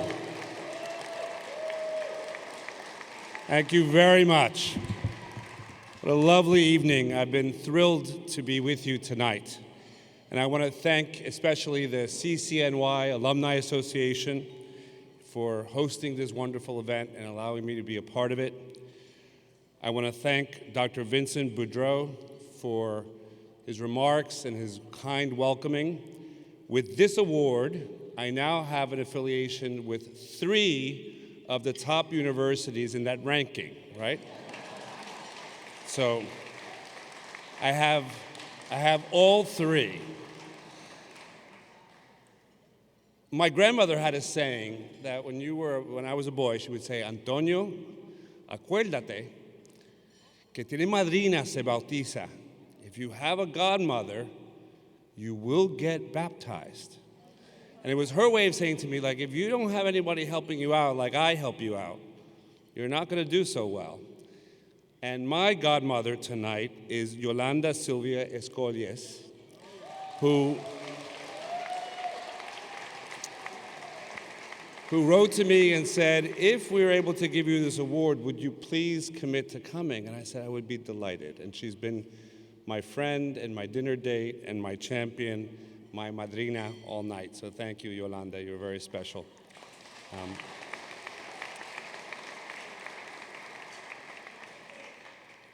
It's great to be back at City College. I've been here a number of times. And it's great when I ever come back to City College, I think about how far I've come and yet the very short distances I've traveled in my life. In a highly mobile society like the United States, it's odd for me to think of how much of my life has been lived in such a short geographic area about 10 miles. My family and I grew up in the Bronx, and after about 9 years, we moved to New Jersey, where I finished up school. I went to college in that state, and then went out west to law school. But the gravitational pull of New York City somehow brought me back. Today, if you want to go from the ACLU office downtown to the Castle Hill projects where I grew up, it can feel like a very short trip. It's only literally you take the 4 or 5 train, you transfer on 125th Street, then you take the 6 to Castle Hill, you walk or you can take the bus down the street to the projects. It takes about an hour and a half. But it's a trip in the other direction that was a harder journey, one that took me from the streets where I saw drugs, where I grew up, where I saw violence in the southeast section of the Bronx. And it took literally decades to go from the projects to the corner office at the ACLU, which is now at the tip of Manhattan. And while New York City, and this room, in fact, is crowded with people who have had a similar journey from working class roots, from immigrant experiences, from humble beginnings, to enormous stature and enormous accomplishments, the journey I made is one I never could have taken alone. No one ever does anything meaningful by oneself. And I've been able to accept this award and be where I am today because there were institutions, large and small, public and private, that made it possible for people like me, the kid like me, to grow up and flourish into the man I am now. Now, in today's America, institutions get a bad rap. They're commonly seen as faceless or bureaucratic, indifferent, soulless, ineffective. But institutions matter. Bill Bowen, the former president of Princeton, once said, "Institutions exist to allow us to band together in support of larger purposes. They permit a continuity otherwise impossible to achieve, and they allow a magnification of individual efforts." Now, the individual efforts that benefited me were the teachers at the public schools that I attended. They were the social workers who helped me and my family when we struggled. They were like the union workers who took my father's case when he wanted a promotion and was denied it because he was Puerto Rican and dark-skinned and spoke with a very thick accent. It was individuals like those Princeton alums who wrote checks to underwrite minority scholarships. I was a third-year student at Princeton. I had done really well in my grades. And my father had just had a heart attack. And he wasn't able to pay the rent. It's about $300 was the rent at home. And when I knew that we couldn't pay the rent, I went to go see my faculty advisor, Juan Uson, a Hispanic guy, and I said, "I'm going to have to drop out after this semester." He's like, "Wait a minute, let me look at your transcript." What do you mean you're going to drop out? You got straight A's here. You can't drop out. Like, I got to drop out. I got to put food on the table. Got to pay the rent. He looked at me incredulously. He said, "Well, come back to me in a week. How much do you need?" I did the quick calculation of what rent was and what would help put food on the table. And I came back a week later. I told him the amount of money that I needed to get through the next year. And he had a check made out to me in cash to Anthony Romero for several $1,000s. said, this is not a, I said, no, I don't want another loan. I got too many loans. He said, no, it's not a loan. It's a check. It's a check for you to give to your mom and dad with the hope and the promise that if they can afford to live, you can afford to come back and finish your studies. And I did. My life was improved. It was made possible.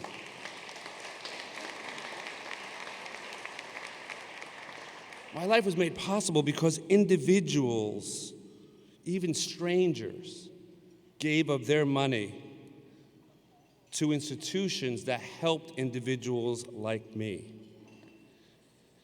Some individuals toiled in challenging bureaucracies. Some deliberately exposed themselves to the pain and trauma of the people in the communities they were endeavoring to help. And all these individuals, they didn't do it for fame or fortune. They did it because they wanted to make a difference in other people's lives. And that's why I'm especially proud to be a recipient of the Finley Award. Because as a supporter of institutions that are historically vital to our society, that is exactly what City College of New York represents. CCNY has been at this for 175 years. You are an anchor in our city, in our communities. You are a beacon of learning and hope amidst the chaos and the ferment of the world outside. You have trained thousands of individuals, some of whom we saw tonight with the award,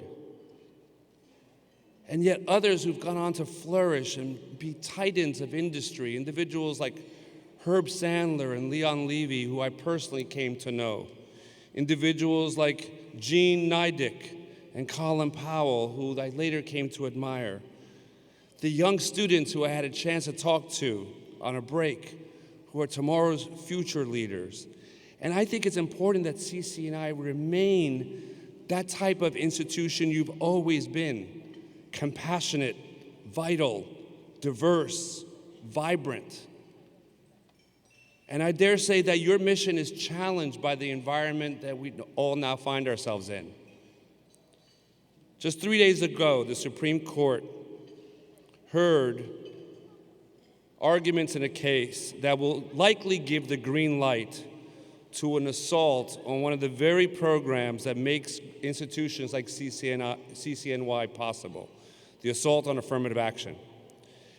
And before speaking to supporters of an institution that proudly serves students from 150 countries, I wanted to think long and hard about what I would say to you about affirmative action. I know I'm probably speaking to the choir, but hear me out. The assault on affirmative action is an assault on the very effectiveness of every single institution that we expect will lead this nation in an increasingly diverse, unsettled, and competitive world. The ACLU champions affirmative action not only because of the opportunities it creates for individuals, although my very presence here receiving that award is proof that affirmative action can do for one person. Affirmative action is about giving every single person the equal opportunity to compete. Not just because affirmative action is absolutely consistent with the meaning of the 14th Amendment, and in not some fiction of being a colorblind society, but in fact, seeing color and difference and race and ethnicity as a way to level the playing field. But also, we argue in our brief before the Supreme Court that affirmative action is essential to student body diversity. It's a compelling interest to all institutions.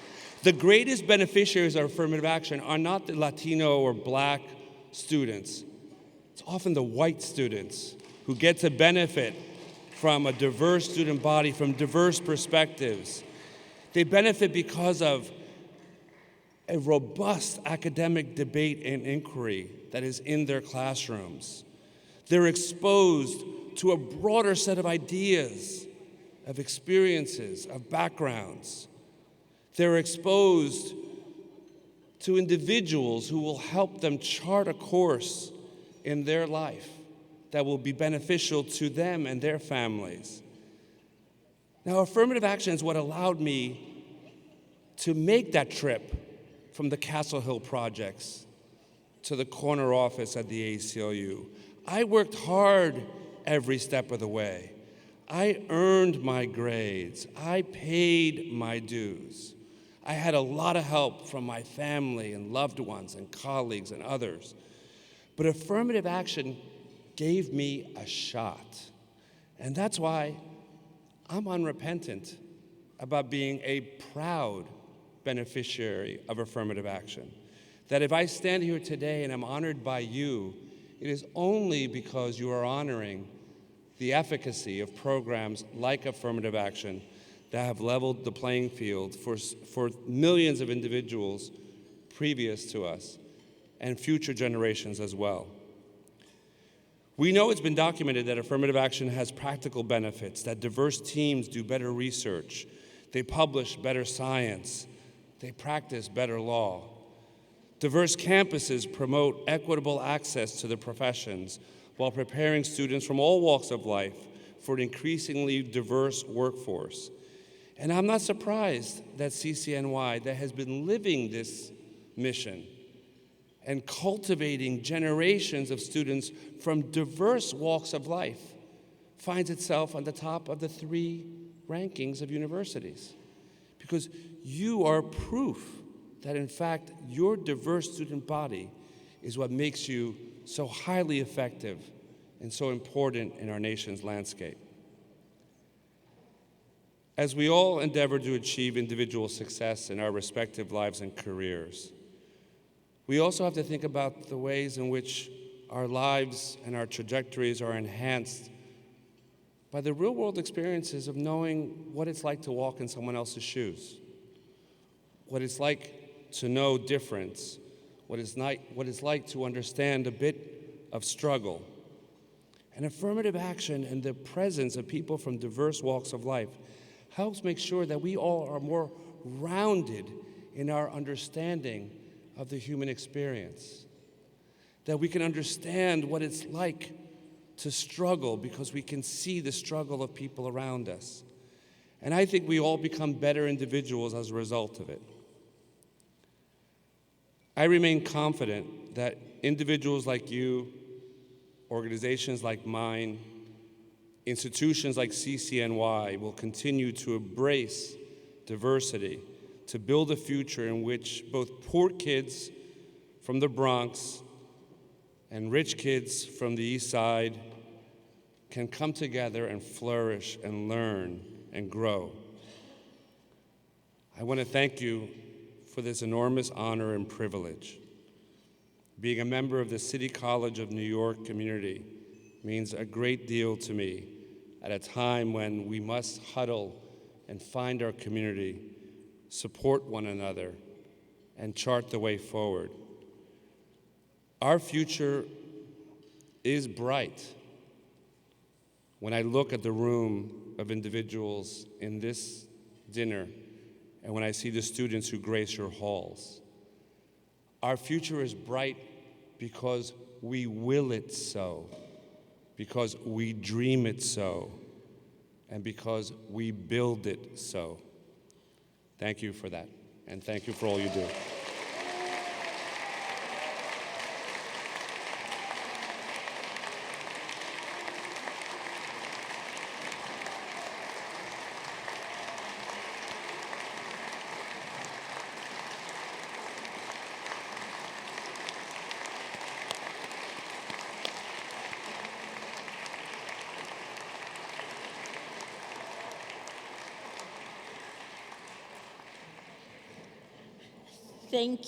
Thank you, Mr. Romero. Our future is bright because we will it so, because we build it so, and we dream it so. Thank you for your continued work with the ACLU. So as we head on the home stretch of our program tonight, I'll make one final toast. So everyone grab your glass. And there's some special people that we have to celebrate in our midst. So those celebrating a milestone anniversary as a graduate of the City College, could I have you please stand? So if you graduated in a year that ended in 2 or 7, so example, 2012 celebrating 10 years, class of 2007 celebrating 15 years, please stand. And let's raise a toast to the classes ending in 2 and 7 to celebrate them. Congratulations to all of you.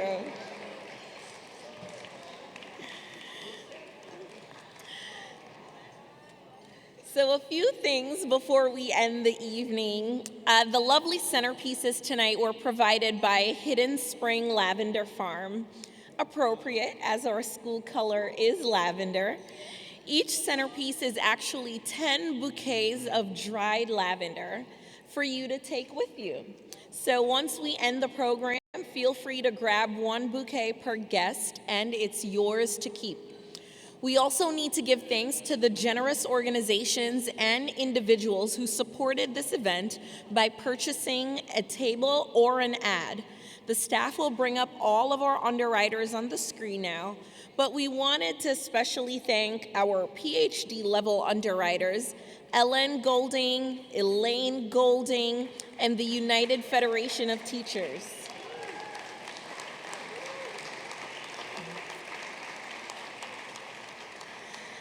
And our graduate level underwriters, the Association Member Benefits Advisors, City College Office of the Provost, Gary Kalnick, class of 67, Aldelia, class of 73, Doris and Arthur Field, class of 56 and 55, respectively, Lawrence Greengrass, class of 73, Deborah and David Majorman, Frank Siame and Siame Construction, class of 74, Alan Taylor, class of 67, Carlo Zaskorsky, class of 72. All of our underwriters are in the event journal, so we thank them very much for their support. And also a big thank you to the incredible staff that made tonight possible. The CCNY audio team led by Carlos Fonseca. The video and lighting provided tonight by Park Boulevard Productions led by Chris Bergbaum. Streaming and video production by Connective Productions led by Nadal Kanari. And of course, the Alumni Association staff. David, where are you? Stand and wave. David Covington, Nina Farrell, Anthony Spitzer, Karen Fialos, Indiana Rodriguez, Sejoy Debnath, and Bridget Guevara, alongside a number of volunteers that helped to make tonight possible, including Dejanay Gray, Sebastian Bush, Ernest Pierre-Louis, and a round of applause for that entire team.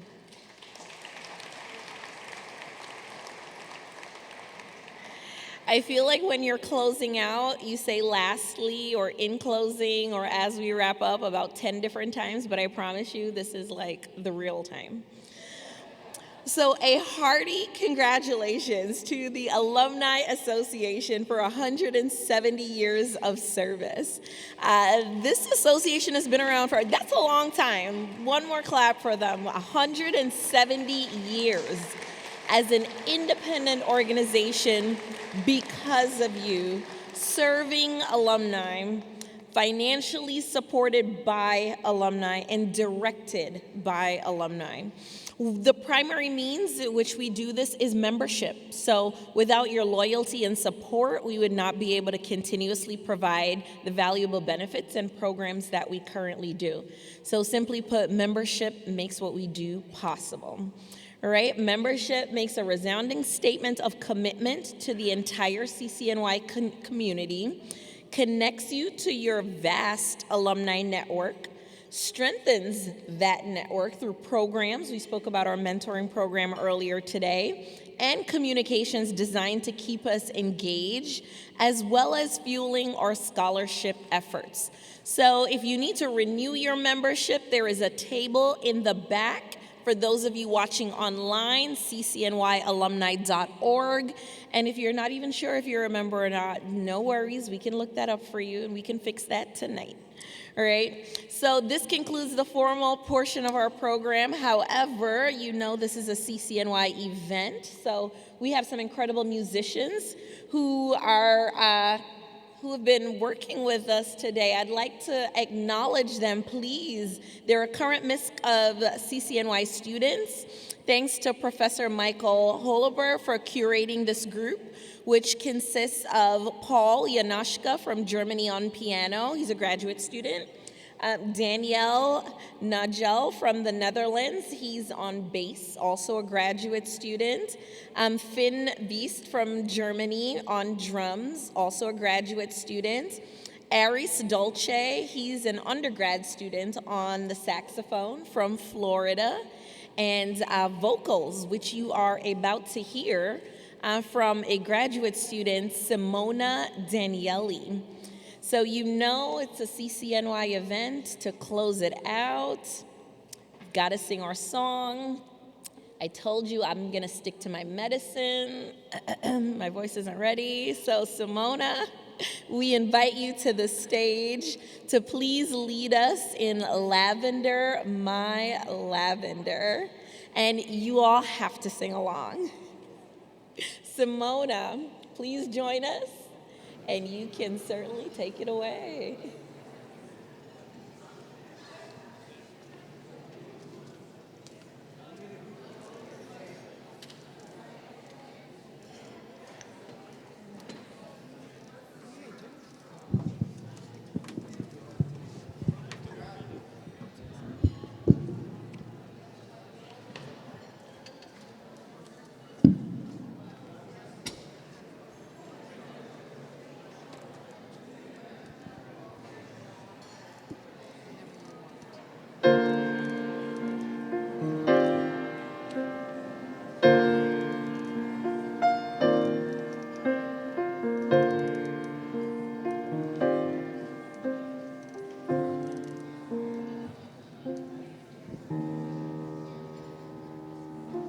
Sturdy sons of City College,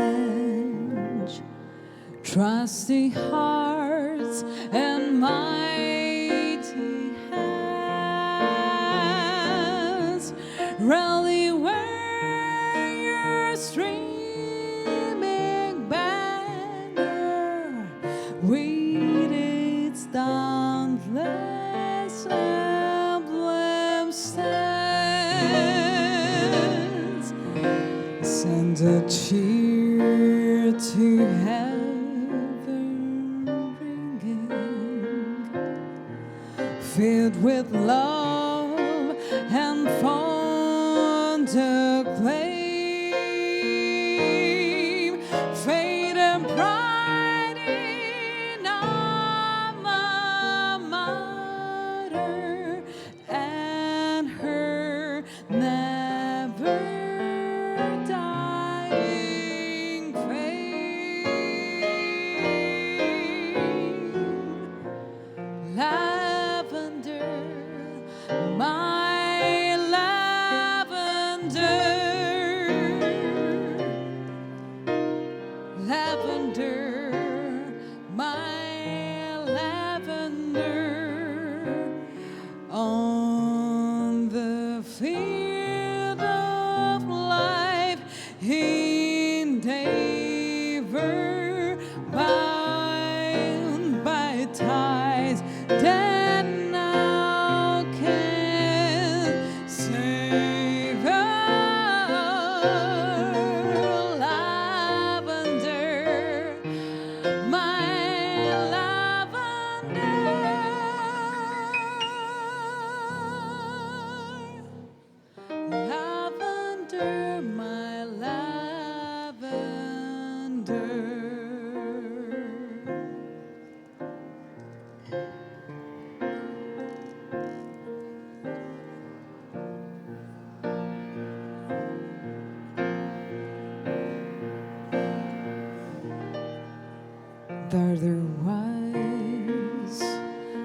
of City College. We are wise and we are strong. We will bring your pride and glory with our lives. Unending song. Oh, will join us with our singing songs of love and fond acclaim, fate and pride in alma mater, and her never dying fame.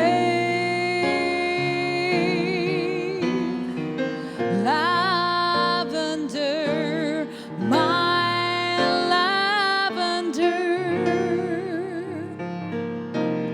lavender, my lavender.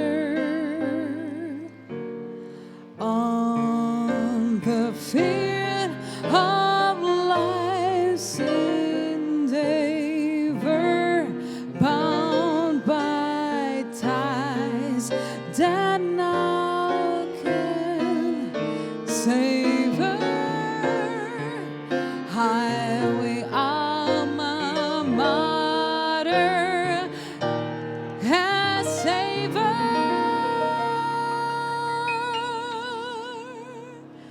Lavender, my lavender.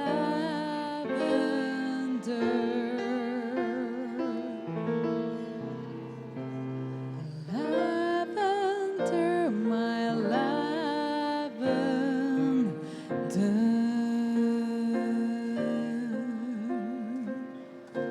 Lavender, my lavender.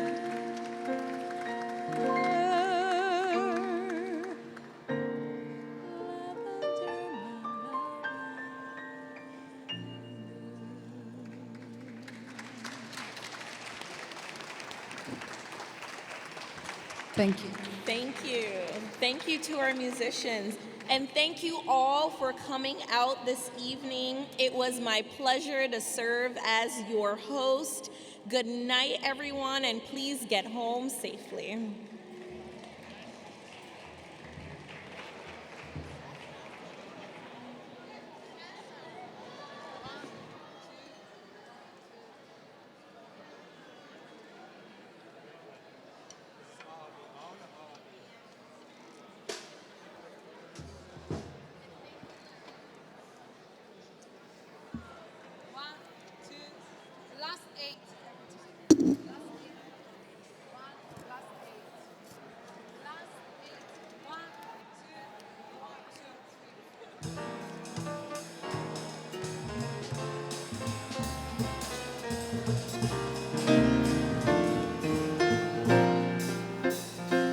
Night and day, you are the one.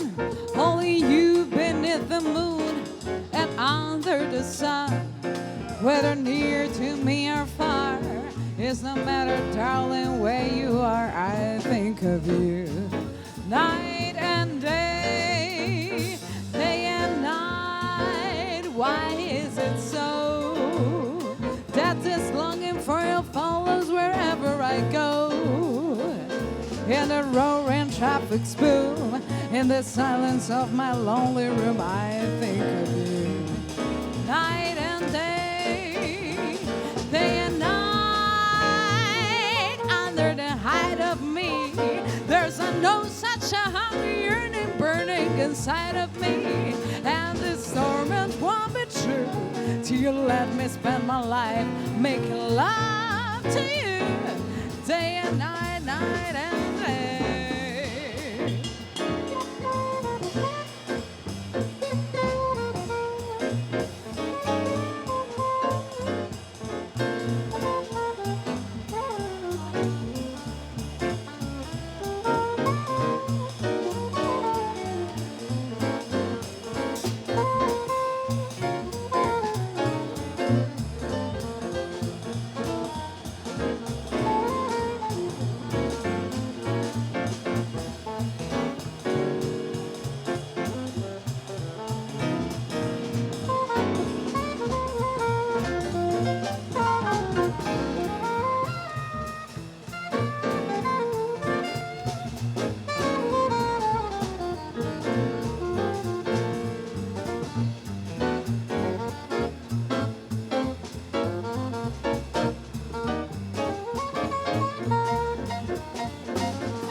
It's no matter, darling, where you are, I think of you night and day, day and night. Why is it so that this longing for you follows wherever I go? In a roaring traffic spoon, in the silence of my lonely room, I think of you night and day, day and night. Under the height of me, there's no such a hungry yearning burning inside of me. And this torment won't be true till you let me spend my life making love to you, day and night, night and day, day and night, night and day, day and night.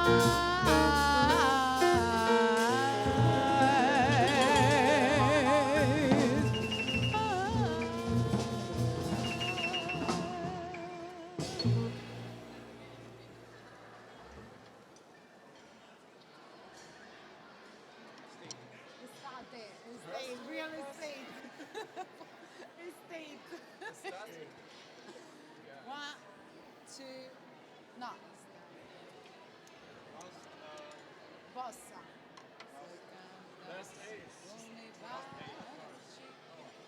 One, two, a pedal.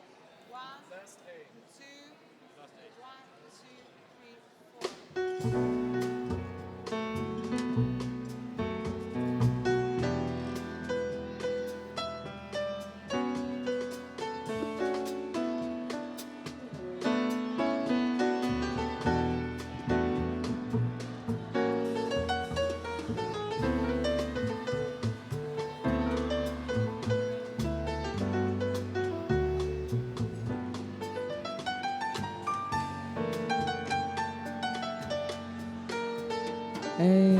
Estate,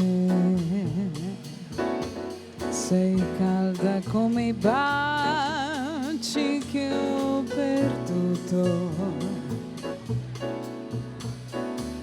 sei piena di un amore che è passato,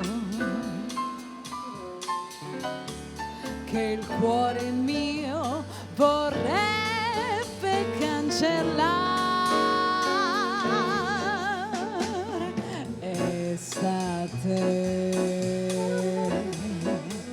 Il sole che di giorno ci scaldava, che splendidi tramonti dipingeva, e adesso brucia solo con furore.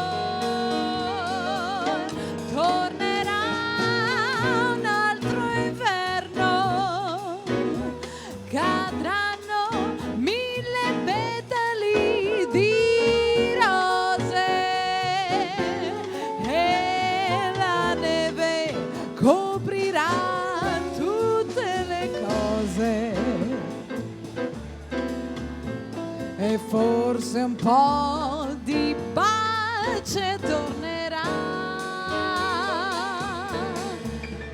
Estate che ha dato il suo profumo ad ogni fiore, l'estate che ha creato il nostro amore, per farmi poi morire di dolore.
Tornerà un altro inverno, cadranno 1000 petali di rose, la neve coprirà tutte le cose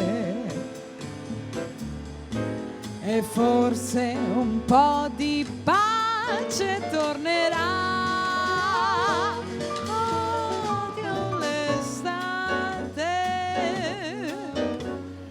Dato il suo profumo ad ogni fiore, l'estate che ha creato il nostro amore, per farmi poi morire di dolore.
Treat me sweet and gentle when you say goodnight.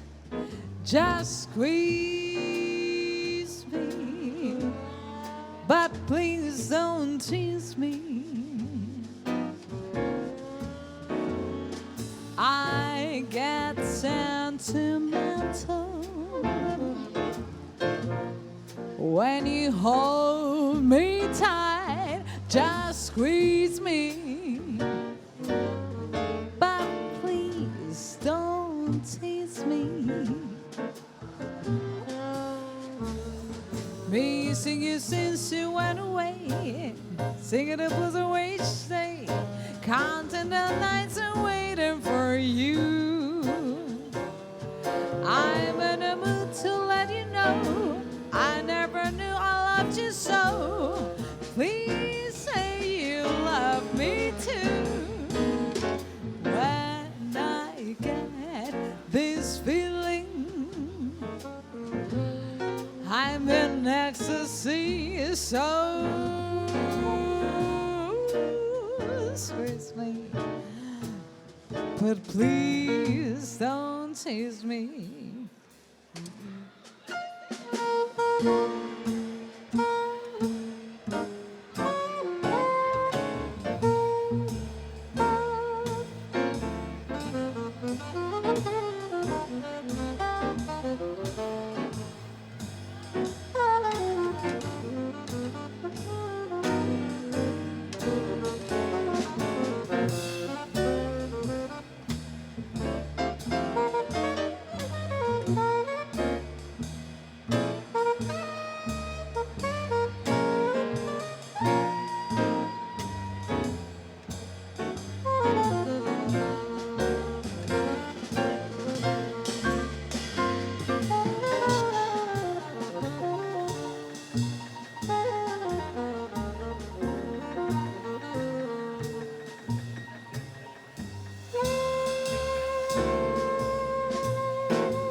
Just squeeze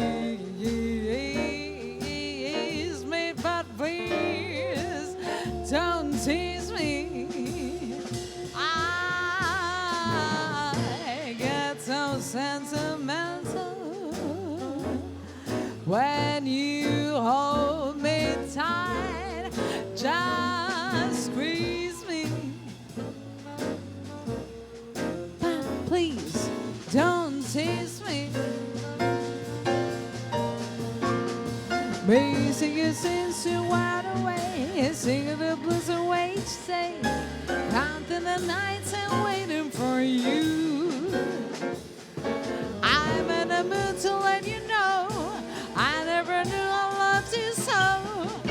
Please say you love me too. When I get this feeling, I'm in ecstasy. So squeeze me by, please don't tease me. So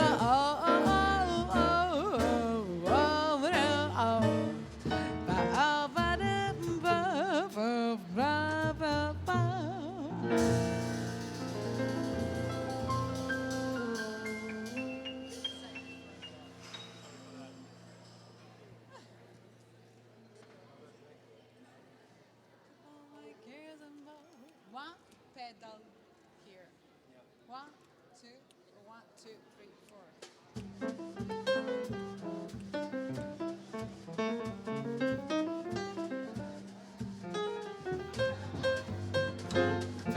Pack up all my cares and more. Here I go, singing low. Bye bye, blackbird. Where somebody waits for me, sugar sweet, so easy. Bye bye, blackbird. No one here can love or understand me. Oh, what are like stars that you help me make my bed and light a light, 'cause I'll arrive late tonight. Blackbird, bye.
Pack up all my cares and more. Here I go singing solo.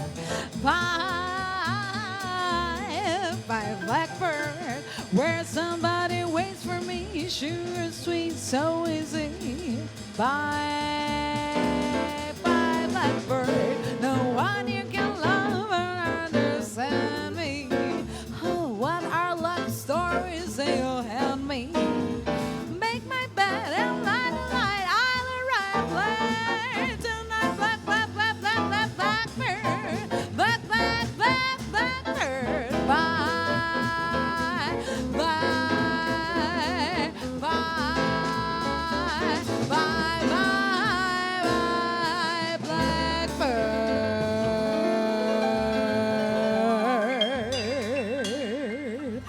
Bye, bye.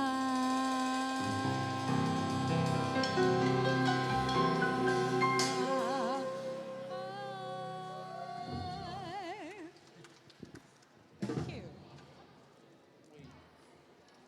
No, skip. Easy too long. Easy too long. One,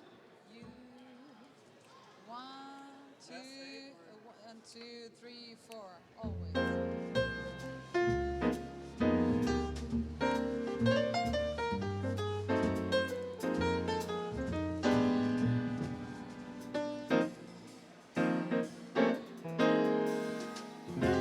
You'd be so easy to love, so easy to idolize all others above, so worth the yearning for, so swell to keep every home fire burning for.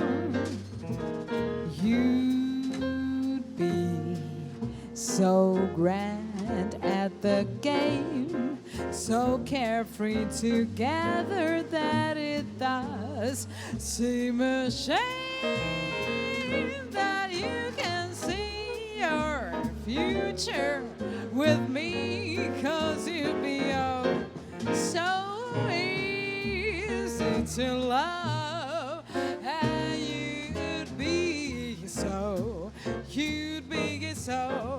easy to love, so easy to idolize all others above, so worth the yearning for, and so swell to keep every on fire burning for, and you'd be so grand at the game, so carefree together that it does seem a shame that you can't see your future with me, 'cause you'd be oh so easy to love.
You'd be so easy to love, so easy to idolize, so others above, so worth the yearning for, so swell to keep every on fire burning for, and you'd be so grand at the game, so carefree together that it does seem a shame that you can't see your future with me, 'cause you'll be